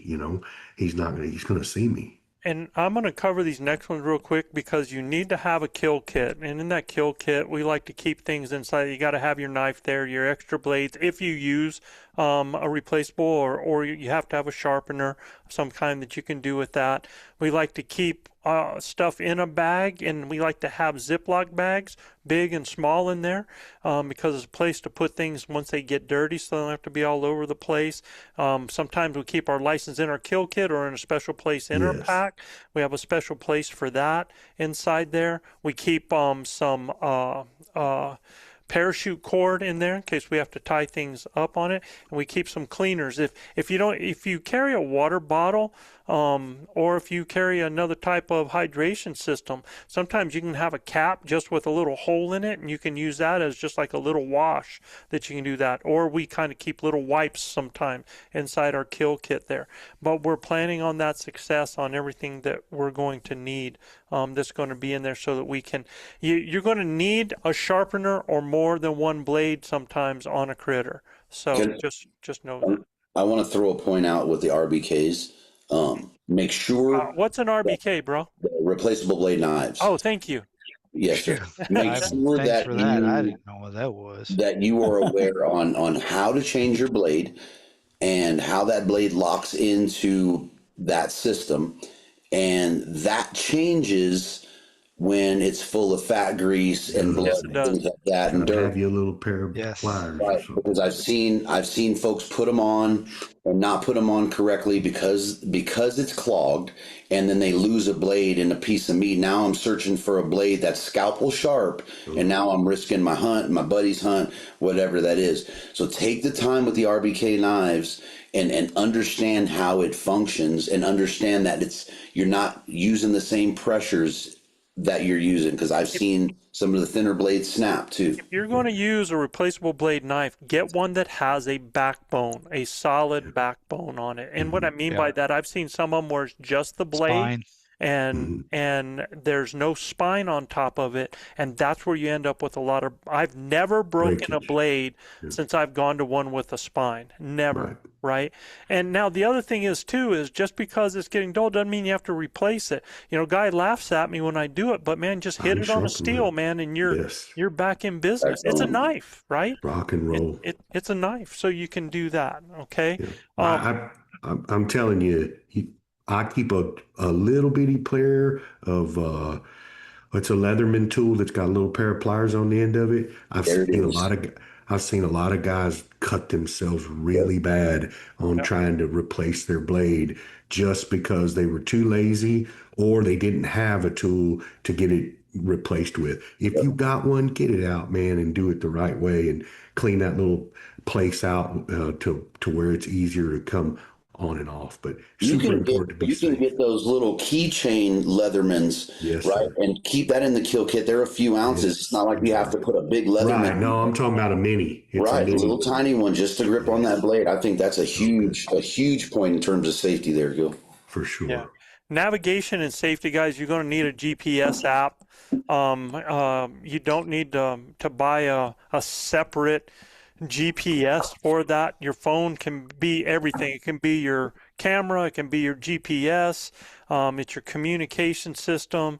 It can be a compass. It can be a lot of things, but make sure you have backup for that. In other words, make sure you have backup battery for that, right? So that you can hook to that and that you have cables for it. Emergency essentials, we're not going to go through all of those right now.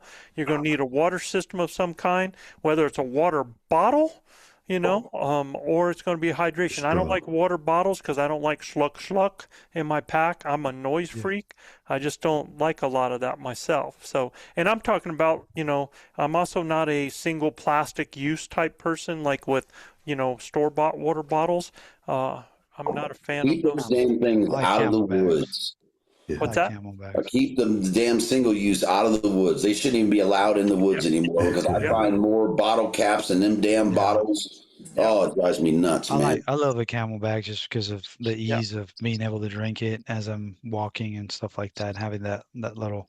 And there's hose all on the different side. kinds to get out there, right? Hey man, something important that I don't see here or haven't talked about is just a good flashlight headlamp system, and backup for that too. Light system. Yeah, I think in fact you're right that's a huge one, because headlamp for us was like the thing, and we always had a headlamp in a small handheld in our pack. Yep. So Yeah, I like to do the same. Luis and I butchered my elk with one headlamp and one little one that you can stand up next to you. So he had a headlamp and I had a headlamp. Luckily, they were really good ones and bright, and they lasted a long while. I like really the headlamps that you can run to Home Depot and get the Energizer You know, 2-pack for $19.99. Carry both them suckers around in your pack. Have 4 or 5 battery, you know, and you're good to go. Yeah, I like the absolutely. ones that you can switch between white and then either red or green light. Yep. Just, Pretty you cool. know, to Be kind of careful with sneak that in. red though, man, because there's that red can mess with you. All right, let's get to this next part, man. Let's start going in that elk behaviors hunters need to know to succeed. Because y'all, at the end of the day, gear only supports your ability to execute. We totally believe that understanding elk behavior is what allows you consistently to put yourself in the right place at the right time. You know, it does not matter what you're shooting, it doesn't matter what you're wearing, it doesn't matter any of that if you're not able to locate those animals. You know, unless, I mean, you're going to be comfortable on a hike through the woods, right? So, yeah. Bow hiking. Yep. And there was some key points that I wanted to bring out in different areas that I think it's important, these behaviors, that people understand. That, first of all, if you will keep these behaviors in mind, it'll help you to understand why they're doing what they're doing and when they're doing it. That elk decisions and their behaviors are driven by one thing and one thing alone: the need to survive, first and foremost. Okay? So when we think about the need to survive, you know, the needs that they have, if we were to break down the needs that an elk has during a day, okay, what are those needs that they have to take care of to survive? Same as us. Food, water, shelter. Food, water, shelter, the security, right? Mm-hmm. Okay. But there's something that a lot of people don't think about, in that, like for us, like if I'm in, oh God, how do I put this? I mean, how do I do this analogy? And what I'm trying to talk about is energy maintenance, because energy maintenance for these animals is so important. Thermal regulation. Preservation of energy. Yeah. Yes. Preservation of their energy maintenance. Mm-hmm. Yeah. Well, I mean, to consider the if we're talking, you know, September on, you're talking breeding and you're talking gestation, right? So that becomes another factor that we add into that as you're talking about it. 100%, because that breeding, they're going to lose what, 20-30% of their body weight, Easy. right? Yep. In that. Yep. And they need to think about their energy maintenance and keeping that body fat as much. A cow elk won't go in estrus unless she has a certain amount of body fat, right? Right. So, Yeah. so, Right.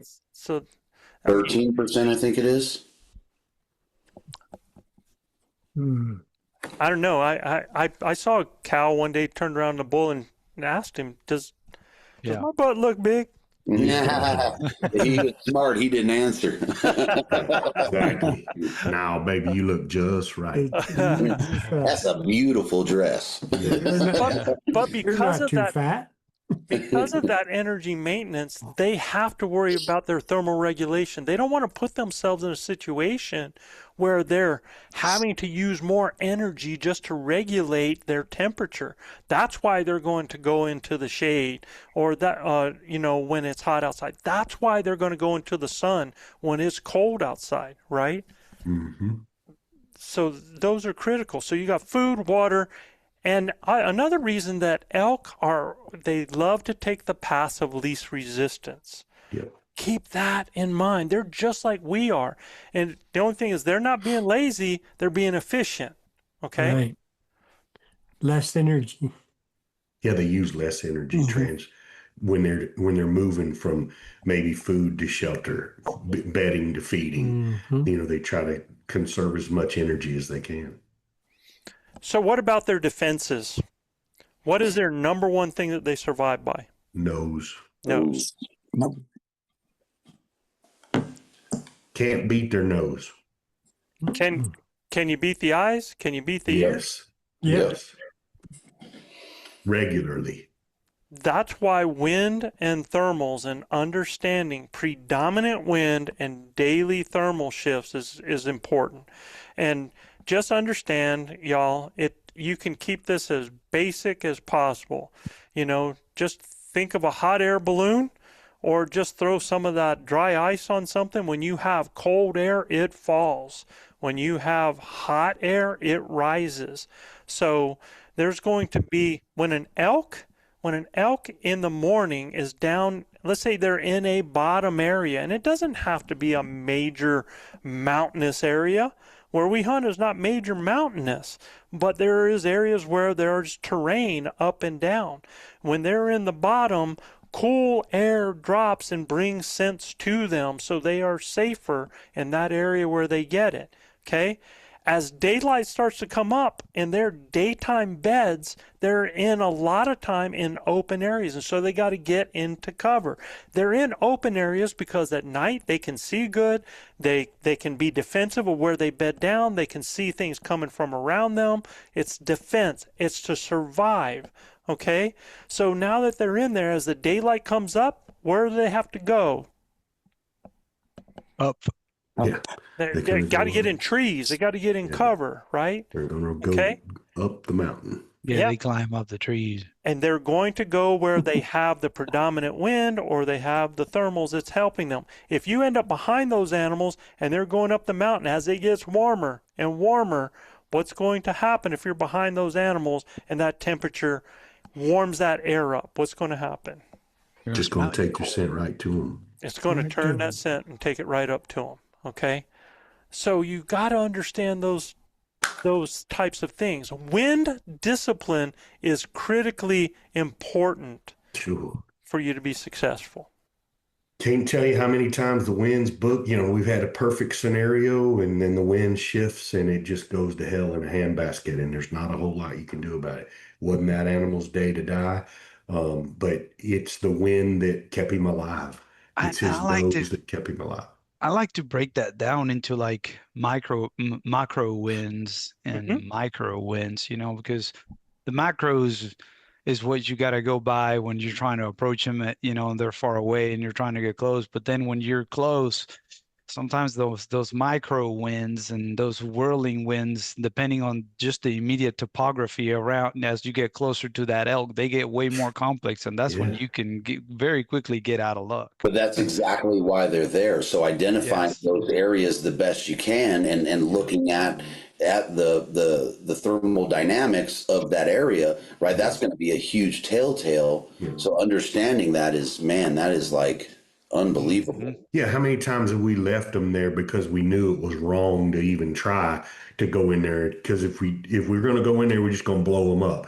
Just because we know the topography of the area and we know how swirly that wind is once we get in the middle there. There's really no sense of fighting that and ruining your chance to ever get back on them if you just going to blow them up, you know. But understanding the area, the topography, and how that wind channels and how that wind swirls, when you see that swirling wind, it's best not to advance. It's best to wait and wait it out, you know. Well, that may not mean waiting it out. That may mean, can you evaluate a different approach? 100%. Yeah, exactly. Yeah. Well, and that's one thing that we left off our list of things that you have to have up there and you spend money on. That's a wind checker. Yes. Oh man, critical. Maybe the most important piece of equipment you can have. You know, if you don't just using, you know, a little bit of dust that's falling from the air, but I mean, it's really critical. And toilet paper, unless you want to, you know, throw away your the wool socks. Yeah, no, baby wipes. Man. And understand something, because the thermals are doing something where I'm at in the shade, doesn't mean that they're doing the same thing on the hill across from me that's in the sun, or the same thing down in the creek area where it's nice and cool, right? That's why it's so important to check it. That's where Luis is talking about as well. Yes. There's those microthermals, right, that are happening. And also, just because a thermal is going down, if there's a predominant wind, those thermals can get bent by that wind. Predominant wind is number one. Okay. Yep. Predominant wind is the key to you to know. You get in an area, like in our area that we hunt, almost always that wind's going to be coming out of the west northwest. Almost always. Are there days when it doesn't? Absolutely, Sure. but most of the time that predominant is going to come back from that side. So, Joe, I think I really believe that the more you have that embedded in your brain Mhm. to constantly be checking. Now, initially, I remember I used to use a lot of that, wind checker just to kind of every time, just pull it out every time, just like it was, I have to have it at a quick access just because I have to like, oh, I need to know what the wind is. I need to know what the wind is.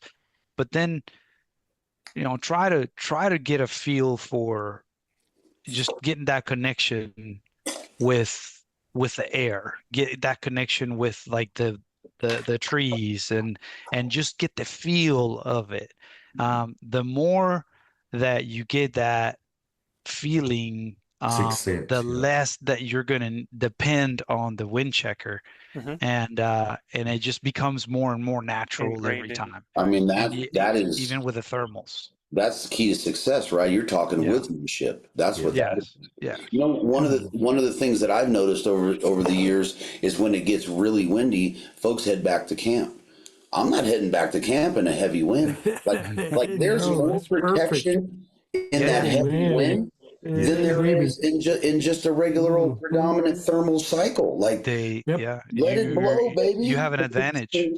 Yeah, Oh, you have a sound advantage. You have an advantage Yes. over the nose, right? Like there's so much that goes on in that heavy wind, and we'll roll into camp late or something, and it's like, well, damn, these people have They been in don't have camp a forever. camp They're to all go drunk. to when the wind picks up. Yeah, yeah. No, they in their skin, brother. They're still out RC, there. what do the elk do? What do you see the elk doing when it gets real windy like that? They'll generally bush up. They generally the problem with when the wind is like that is it picks up so many other predator scents Mm-hmm. that they're very, very, very edgy. They're you can make a move on them and you've got the wind to your advantage, but you have to realize too that those animals they're on pins and needles because they can smell everything. or they They, can't smell it, Yeah, or right, they can't RC? smell it, Or or they they can't can't, smell it, and that they right? can't bothers them smell worse. and they can't, the other It's things, over sensory hear, overload for them, yeah. right. Mm-hmm. I tell you what, we RC was there, Joe was there. We had probably a 40-mile-an-hour gust this year, and I mean it wasn't. It's like somebody turned a 40-mile-an-hour fan on. It wasn't gusting; it was just blowing. And we probably saw 5 different bulls in that herd that we actually got in on just because we weren't going to stay in camp. I knew Carl Gamage had taught me and R.C. Knox had taught me long ago there are places these elk like to be in big wind like this, Yep. and you just got to go and get in amongst them, right? I'll never forget it. I was in my buggy riding. I turned to look up on the top of a ridge, and there's a cow looking down the ridge at us in the buggy. And I'm like, oh my gosh. So I just drove past her. I drove past her about 65, 70 yards. I stopped the buggy. I left it running. I never killed it. I left it running and we made our move on them. Those cows didn't even see us and we cut them all off. A big herd of elk with some really good bulls in it. And the wind beat us that day and my hunter just not being able to get on what he needed to get on. And he had a couple of opportunities that just got blown. But at the end of the day, we could have been in camp, drinking a cup of coffee and eating some food with everybody. But yet we decided we were going to go out and make the But rest of it. but you make a great point is those animals when they don't want to be in a situation where their senses are lost. So if there's some place where they can bail off a side or get into an area that it's like my house here. It can be blowing like crazy on the west side of my house coming this way out of the west, but you get over on the east side, you can sit on the porch and there's nothing. Right? And those elk will do the same thing. They'll get someplace where they're not so mitigated, right? So Right. That's something to keep in mind. Where are those holes? Where are those places where they can get out? Same thing happens if they get in a blizzard snowstorm or something like that. They're going to bail into areas that they don't have to deal with all of that treacherous weather. They're going to find cover, right? So How does that heavy wind affect our shooting when we're talking archery? Oh, big time. you get up 30 yards on it, it ain't too bad. Right. Right. I mean, but it's the same scenario, right? You roll up, like I said, and guys have been in camp for 2 hours. Look, when it's a windy day, like I make it a point to go shoot my bow in that wind. Right now, if you're talking full value wind, or if it's hitting you at 6 o'clock, right, there's a different effect there, and it's pretty null. But if you're going, 9 to 3, 3 to 3 to 9, right, you have to understand what that's going to do to that arrow. And right? I'll tell you this. It's crazy. I'll tell you this too, bro. It's kind of like with the rifle. The lower you are to the ground, the more stable you are. So a lot of times when we get wind like that, I like to get down on my knees if possible to be down there so I have as stable a base so that I'm not standing and fighting the wind with my upper body and my arm as much and all of that, right? So that's just something too. I enjoy shooting from my knees, so especially a bow. I feel like I'm more accurate from my knees. But lately, I've killed a couple bulls from standing, so I got used to it. But I bet I've killed 80% of my bulls from my knees. More stability that way. Yeah. One thing I wanted to bring up, because we talked about how their nose is their defense mechanism, but you also got to understand that what they hear, okay, when they hear something and they're trying to, like, if you're calling them, they want to verify with their eyes, right? A lot of times they're not in a situation where they can verify with their nose is only going to help them from one direction. Their eyes and ears are going to help them from multiple. So they use all their senses, but when you are calling animals, they want to verify. If you're sounding like another elk, they want to verify if you're an elk. And when they come and get in a position where they should see another elk that's right there, and they don't, that's a red flag. So that's one reason that you got to learn to use terrain and vegetation when you're doing your calling to help yourself on your setup. Okay? And patience. Keep that in mind. Man, you got to exude patience when they hang up like that. Absolutely. When they're looking and they're scanning and they think they should see an elk and you pop off right there close to them, now they're at 3 alarm. They're like, where was that?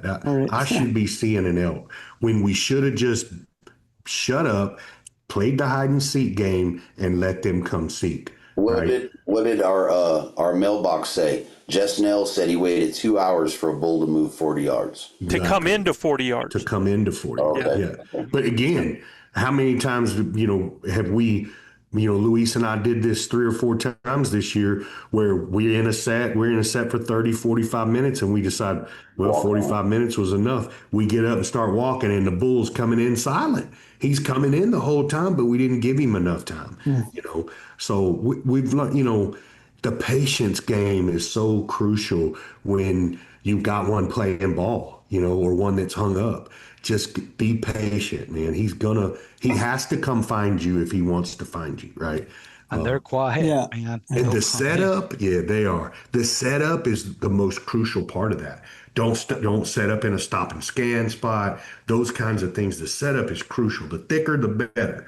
And you're going to get them in tighter if you're in a thicker situation. What Gil mentioned, stop and scan, for the people who never heard us say that before, a stop and scan is just like you. When you hear that you come into your house and you say, honey, I'm home, and she says, oh, I'm here. Well, you're trying to figure out, which daggum room is she in? So you walk and you look in one door. Oh, she ain't in this one. So you walk, and go to the next one. You scan inside there where you have that visible ability to check, to look for that item, that person, or that sound. And elk do the same thing all day long. They, if they hear something and they want to verify it, before they ever go into an area, they will stop and scan that area. And then they will move into it once they figure it's safe.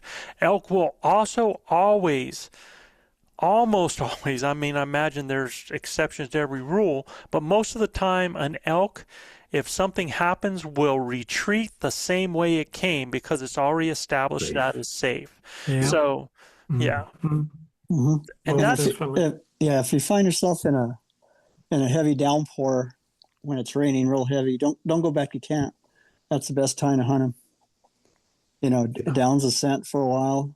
Yeah. They get quiet. relax. Mm-hmm. They relax because when the downpour was coming, you know, they lost the sense, all their senses basically. So they'll just stand up and linger around.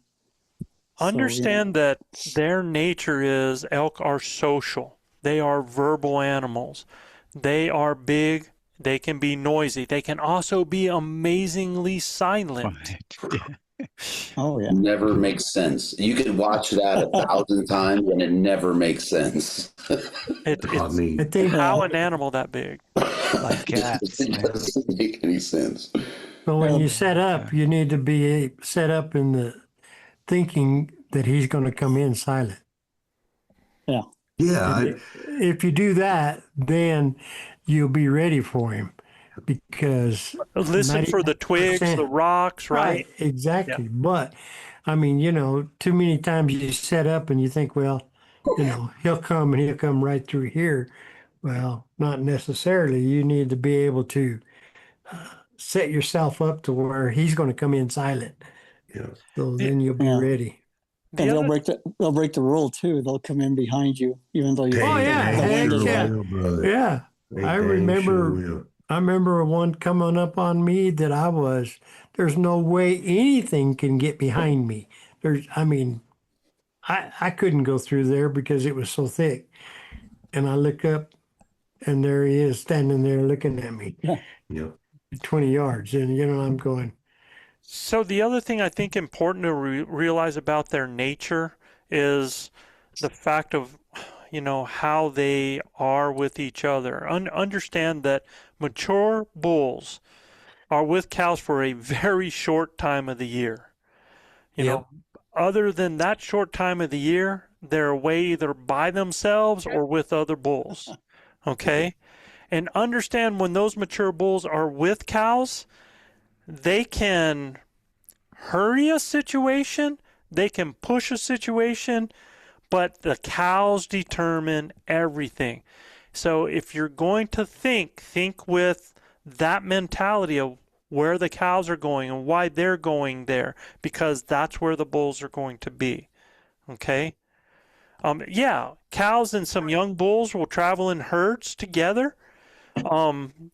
That will happen, especially as the year continues to go. It just depends on food resources, depends on the health, depends on breeding going on. And even winter feeding areas will bring the bigger bulls into the mix. If that's the only feed that's in the area, all the elk will go to that feed area, Yeah. right? So, but realize that those mature bulls, that's a very short time that they're with those cows, okay? When they do leave them, they don't. So since the cows end up herding up into bigger herds, they need bigger feed areas. Bulls, when they're just them and they get there with other, bachelor bulls, they don't need as big a feed area. They can feed on the side of hills. They can find grass there. They're going to be areas where they can be secluded. They got water within a certain distance and feed within a certain distance, and they're fine. And security. Yeah, when they go there. What about daily movement patterns, RC? What about in the morning? oh, in the mornings? Mm-hmm. In the mornings, they're generally trying to go back to their bedding area. Is that what you're talking about? Yes, sir. Exactly. Yeah. So, in your scouting earlier or whatever, you just make you know where they're going. They're going to their bedding area, so you can generally get ready. Absolutely, that man. way. And between their feed area or their night bed and their bedding area is what we call transition, right? Mhm. And in that transition area, there can be feed and there can be water that they can hit along the way inside there as well, right? Right. And that's the way they like to do it. They like to just browse all the way up to where they go into their feeding area, not unless they get bumped or something like that. And then they take off and get to their security place. All right, Chad, what about the evening? They head upstairs or up the trees, as Luis would say. Say that Yeah, again. he caught up on it. He was the only one that picked up on that. I noticed, Jeff. When it gets dark, somebody said they go up the trees. I mean, Luis said that. They head uphill Oh, I'm talking about in the evening. in the evening. Oh, they'll head downhill. Yeah, they're coming down. They're coming down because the theory of the thermals anyway. Yeah. So they'll head down. So, and that's the thing that I want people to realize. I actually think that the transition area between bedding and feed, the transition area is the best place to hunt and where you're going to have the most opportunity to get those animals, because they're going to transition from where they were bedding, and they're going to get up and they're going to piss, they're going to start feeding, right? And they're going to start moving towards their feed area that's in the more open areas. They're going to move down to that. But before they get in that open area, they're going to stage in the trees. Oh yeah, they like to hang out in the trees until it's just the perfect hour, and then they'll pop out and they're secure. But that's the reason why I feel like they like the open areas, is because they can they have a better chance against their predators there. So Exactly. I think the key to both those scenarios, right, is not necessarily being where they're at in that moment, but being where they want to go or ahead of them to where they want to go, right? Because that's the key to success. I've found in transition, if you miss them by a minute, 30 seconds, it's like trying to stop a car 10 miles on the freeway and get it to turn around instantly and come back to you, right? Chances are you might get a young bull to come back, but man, when they're determined to get to that point, good luck. That's why I'm saying the evening transition's actually better than the morning transition, because they really take their time a lot more in the evening transition, right? Yeah, they meander a lot longer in the transition area than when they come to the feed area, right? But they'll meander along. They might get up out of their beds at 4 o'clock, something like that, make a little bugle, but man, they don't really start coming down through that transition till 5, and then all of a sudden they pop out right before dark into the big parks And stuff sometimes like that. after dark, depending on what's going on, right? Yep. So if you're waiting for them in parks, you're actually putting yourself up for frustration. That's why I'm telling you, man, that very much so. You're gonna look through that housing, and you're not gonna have no pin light. Yeah, and it's frustrating, man, because they came from somewhere. So if you just would have adjusted your plan and hunted them in the transition area, you'd had an opportunity before it got gray light on you. So guys, what about midday? What are they? I mean, we know they're bedding. So what are they looking for as far as bedding areas? Shade, cover. Yep, shade, cover. Over now. I mean, well, and then protection, Like from the predators, right? They right. blow down areas are huge. Dark, everybody says dark timber, right? And I think that's just an easy. They like to wallow too. They like to wallow, find them obscure wallows. Yeah, that they like to go to. I found they like little benches, like them little long benches up on the side, because they get a lot of shade from the trees, and they can bed in those grass, and they get a chance to look. They'll actually bed in a position where they can see in different directions. Oh yeah. Right. Oh yeah, they'll have 4 or 5 cows looking in different centuries. directions. Yeah. Centuries. Yep. Mm-hmm. They really like those benches. They get comfortable on those benches. Mm-hmm. I learned that firsthand this year in that big wind, how well they like to bed on those knobs on the top. We call them knuckles, right? On the top of the benches. They'll get right on the top of them where they can see down the other sides of each one, and they'll position cows out. And, I'm talking about a herd of elk. They'll position at them in all different directions looking. And it's really hard to get in there on them. But if you do have a really good windy day and you've got a lot of opportunity to sneak in there and put an arrow in one of them, you don't even have to make a sound. When you find them like that, now it's time to break out the woodsmanship and go in there and kill one. Yeah. They really, man, they really like those areas that are about, a third of the way from the top of the hill, up there. So if you find benches up there in those types of areas, it's not always a third up there, it just depends on the structure. But when you have steep ground that they're going up, that makes it difficult for predators coming up, and they can bench out to where they're comfortable and be able to see, and especially if it's any kind of bowl effect in there where that Oh wind yeah. starts swirling inside Yeah. there, they really like those. I think that that those swirling winds in those areas are more of a factor than the visual. For Yeah, sure. absolutely, For sure. 100%. Let's talk about pressure effects, survival patterns. It's one thing that I see a lot of people is when they spot elk in one place, they think they're always going to be in that area. And elk a lot of times and it's just not pressure from hunters. When we say pressure, everybody thinks hunters, but they get pressure from other bulls. They get pressure from predators. They get a lot of things that those Cattle. elk will just end up keep moving, Hmm. and they'll kind of move in rotations. They have their way that, okay, or I know if the wind is this way, that I can move through here and I can be feeding over here in the evening. If the wind end up changing, I know that we can go across around here and go up to here and we can bed in this area during the midday, right? So, yeah, just because you saw elk in that area, could it be someplace? Because if they went up and fed or they went up and bedded in an area near that, is it possible for them to come down to there? Absolutely, right? Sure. Especially if you heard them bed up in there. Have you had opportunities like to go, man, they're bedding in here and we don't want to mess it up? What do you do with that? What's that? Last day we go on after them. Oh, How many, yeah. how many days you got to hunt them, right? Like, Well, if you got 4 days or 2 days left, or you're only hunting for 4 days, man, I'm going in. Like I'm putting it on. Some of the places Yes. you went last year to because you guys kept going up into Windy Gap up in there. Why was that you guys were heading up into that area? Because there was elk.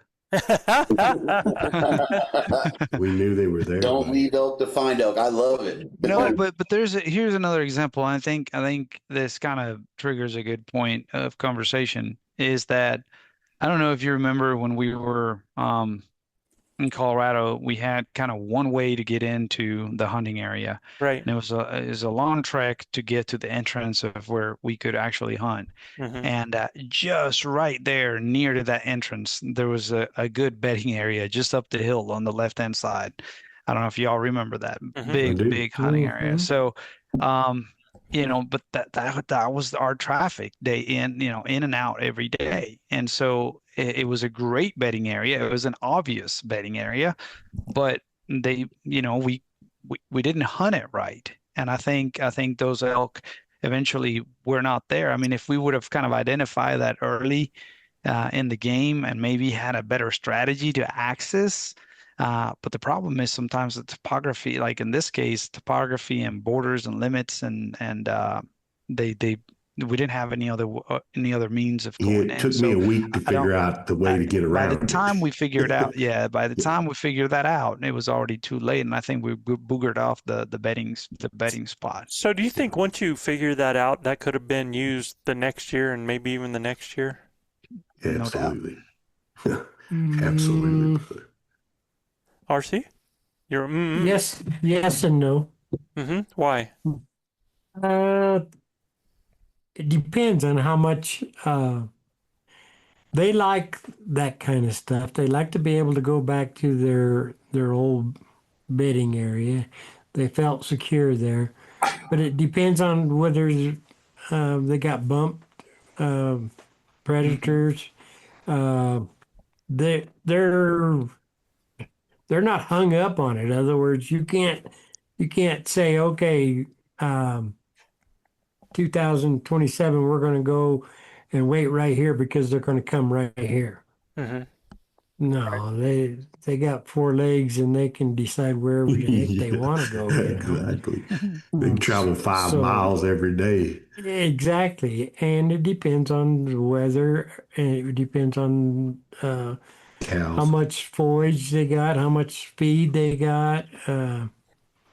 But yeah, they do like a particular area, but I mean, I would not count on them coming back to the same spot every year. To No, your I, point, there's a lot of factors, but I think that, knowing the area and knowing that that has been a bedding area in the past, Oh yeah. and you Mm-hmm.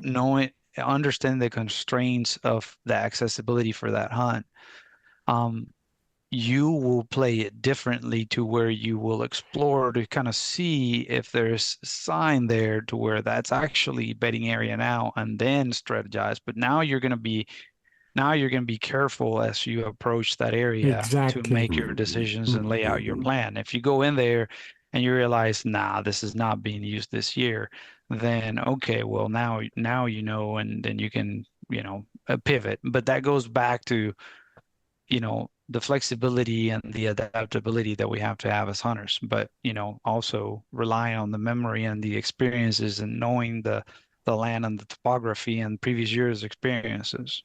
I I feel like if I find a bedding area, Joe, and they frequent that bedding area quite a bit, it's easier to call them out of that bedding area. yeah.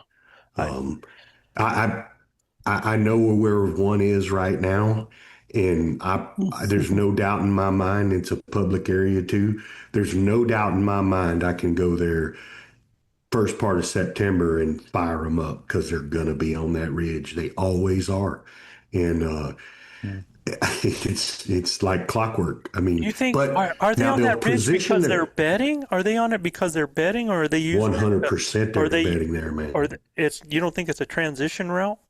I do, but the top of the ridge is the bedding area, Okay. and they use that top of that ridge to run up and down it like a highway, man. And it's uncanny. You just got to find one that's going to play ball, right? Because they'll drive you nuts. Because I'm up against a barrier too. It's not like I can go right in there Well, that's what I was going to say is into the what bedding. they they they can traverse that.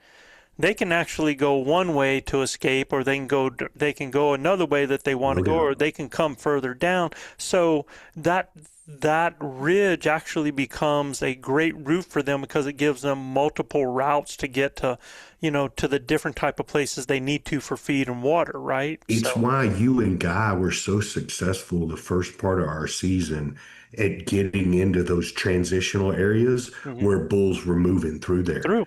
Well, that's what I was going to say, Because Chav. Think about it, they, man. For 30 years, bro, when we were hunting, did we have? Think of the areas. Were there places we knew we would always be able to hit elk? Yeah. And what kind of areas were they? I mean, were they the bedding? Were they the feed? What? I think I think it was a combination of both. I think some were just transition areas Mm-hmm. that we happened to catch them at the right time, and other times that we came up on them and jumped them, there were bedding areas. So yeah. I think it's both, but And, and I, but it's a good general area. yeah. You want to hit them every year or So, hit that area. did you see what he did? Like, it's a good general area. It had all these offerings in that Yes. area, right? Yes. So, Yeah. when you find something that's attractive to an elk in an area, unless something really happens with the dry season, wet season, or Right. something like Right. that, Right. most of the time that's going to have the same thing for those animals. There's something that pulls them Mhm. there, right, in that It area. may deviate. It may deviate a little bit, like you Hmm. said, because of the feed situation or the water situation. But generally speaking, those bulls where they like to bed, they bed there for a reason, right? They bed there because the prevailing winds or the thermals really shift to their advantage, where they can stay alive, stay alert, and find cows easily, right? So for me, I'd much rather find a bedding area and then hunt the transitions off the bedding area to call a bull to me, right? When Luis and I found that area in Windy Gap, that's exactly what that area is a transitional area where bulls are going from bedding to feeding, feeding to bedding, and we just had to get the right one to play ball. They We just weren't patient a lot of times, The other right? thing those bulls were doing, and this is a cool thing, is that these are bulls that are in that staging period between, Yep. you know, them Rut, being buddy and going into the rut, right? Yeah. So you have bulls that have been bachelored together now that start spreading themselves out on a Yeah. bull ridge, basically, Yeah. waiting till those cows start to come into that area, you know, instead of them, they know the cows are going to come in. So, Well, and I think they hear one another. I think they hear a rut going on, maybe half a mile away. They hear it and they're like, well, I don't have a herd with me. Man, I'm going to check that out because now it sounds like there's a rut fest going on and they just keep coming, right? I can't tell you how many times Chad would tell me when I've hunted with him, hey, just keep making that sound. It's calling the rest of them. You're calling the whole herd. You're not just calling one bull. You're calling the whole herd to you. And then all of a sudden, here comes the whole herd, right? So you've managed to make it sound like there's a rut going on there, a rut fest. The cows come in heat, come in estrus, and now the whole herd wants to come see what's up. what about So with that being said, why wouldn't we focus on production areas? Right? Because that's where I think you're going to have the most strength. Now, if we're talking, mature bulls, right? Herd bull type guys that are going to be in and out just to breed Yeah. versus, a young rag 4 or a young rag 5, why wouldn't we focus on production areas, understand what the production area in that topography is, and then hone in on, like Chav said, that general area that offers that, but also this is where the cows are going to go to want to get bred. This is where we see rut activity year after year after year. We know it happens there. Yeah. No, I'm with you. I'm equal opportunity. It doesn't matter to me whether you're a herd bull or whether you're a satellite. You can get the missile, right? So for me, I, you said it just a minute ago. I don't leave elk to find elk. They drag others together. They bring other. It's a live decoy. They smell like the real thing. They are the real thing, and they're going to attract the real thing. It's just about us trying to pattern them what their movements are without us disturbing them. So man, it's art. It really is art. It's an artful thing to call bulls in and to. That's why I tell everybody what we're doing when we're in the woods is extremely difficult. Just to get close to one of these critters and get them into bow range and to seal the deal is extremely difficult. You have parted some seas to make this happen, man. And you've done some things right and you've, you know, done your due diligence and been able to pinch and let that arrow fly and watch, God's gracious animals provide for you and your family the rest of the year. But man, it's not that easy. Real easy when you say it real fast, and we make it sound easy on this podcast, but it's not easy. But It's extremely difficult. know this, y'all that are listening. Bulls like to rut their cows in the same areas, right? Cows like to they like to calve in those areas that are going to be beneficial to their calves. Bulls know how to wait for cows in the areas where the cows are going to come to, just like we are waiting as well. So those are things for you to remember. And Guy brought up a great point about finding productive areas. On the next part of this series, the next time we meet, and the next show that you're going to hear is going to be on scouting, finding productive areas and eliminating bad areas. Okay, Well, it goes in hand in what you said early is we're only as good as the area of finding the elk, right? You can hunt 7 days and never see a elk and wonder, man, there ain't no elk here. And then when you get with somebody that understands the area, understands the topography, everything else, they can show you the elk are there, right?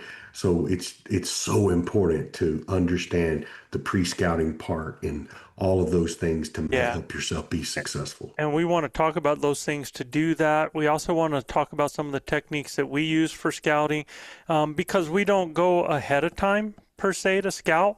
We kind of hunt scout, and we'll talk about how we hit that on the first parts of the hunt. And what type of things do we look for that makes an area elky, that makes an area possibly productive? Okay, so that's going to be on our next one. The next time we get together, fellas. Phenomenal, guys. Phenomenal podcast. Guys, if you like what we're doing, please subscribe, rate, and review us. You have to go to Apple Podcasts or iTunes to review us, and you can check out more elk hunting content at ElkBros.com. And just a reminder, if any of our listeners would like their questions answered on the show, just send your questions to joe@ElkBros.com. Phenomenal job, guys. Appreciate it. All of these things are unbelievable topics to helping ourselves. I mean, I learn more every time I'm on here, helping ourselves and also helping our listeners do better when they get in September and get out there amongst the elk. So phenomenal job. Thanks for everybody being on the show tonight. Thank you, fellas. Absolutely. Joe, like we say down here in Texas in the Lone Star State, husbands, kiss your wives. Wives, kiss your husbands. Hug your babies. Keep your broadhead sharp and your powder dry. And we'll see you next week right here on Blue Collar Elk Hunting. Peace, peace. God bless everybody. We didn't kiss no broadheads tonight. No. See you next time, everybody.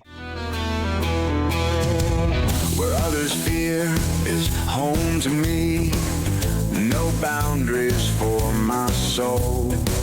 The pounding, the primal blood, driving hunger like no other, running through my veins. No man versus nature, only me versus me. A centuries old challenge, raging deep inside my soul. No anger, malice or evil, only a hunter and his prey. This is my life, country born and raised. When that whistle blows, I'm on the trail, pounding in my head. There's a will, there's a way, there's a way, there's a way. This is my life, I know it's my day, my life. Don't think you know me, my life, no odds will own me, my destiny, my way. Like a ghost unseen, tasting every scent, knowing with every breeze. The trail before me, the fire burning inside me. This is what we live for, honor, passion, and pain. This is my life, grinder born and raised. When that whistle blows, I'm on the trail, pounding in my head. There's a will, there's a way, there's a way, there's a way. This is my life, I know it's my day, my life. Don't think you know me, my life, no odds will own me, my destiny, my way.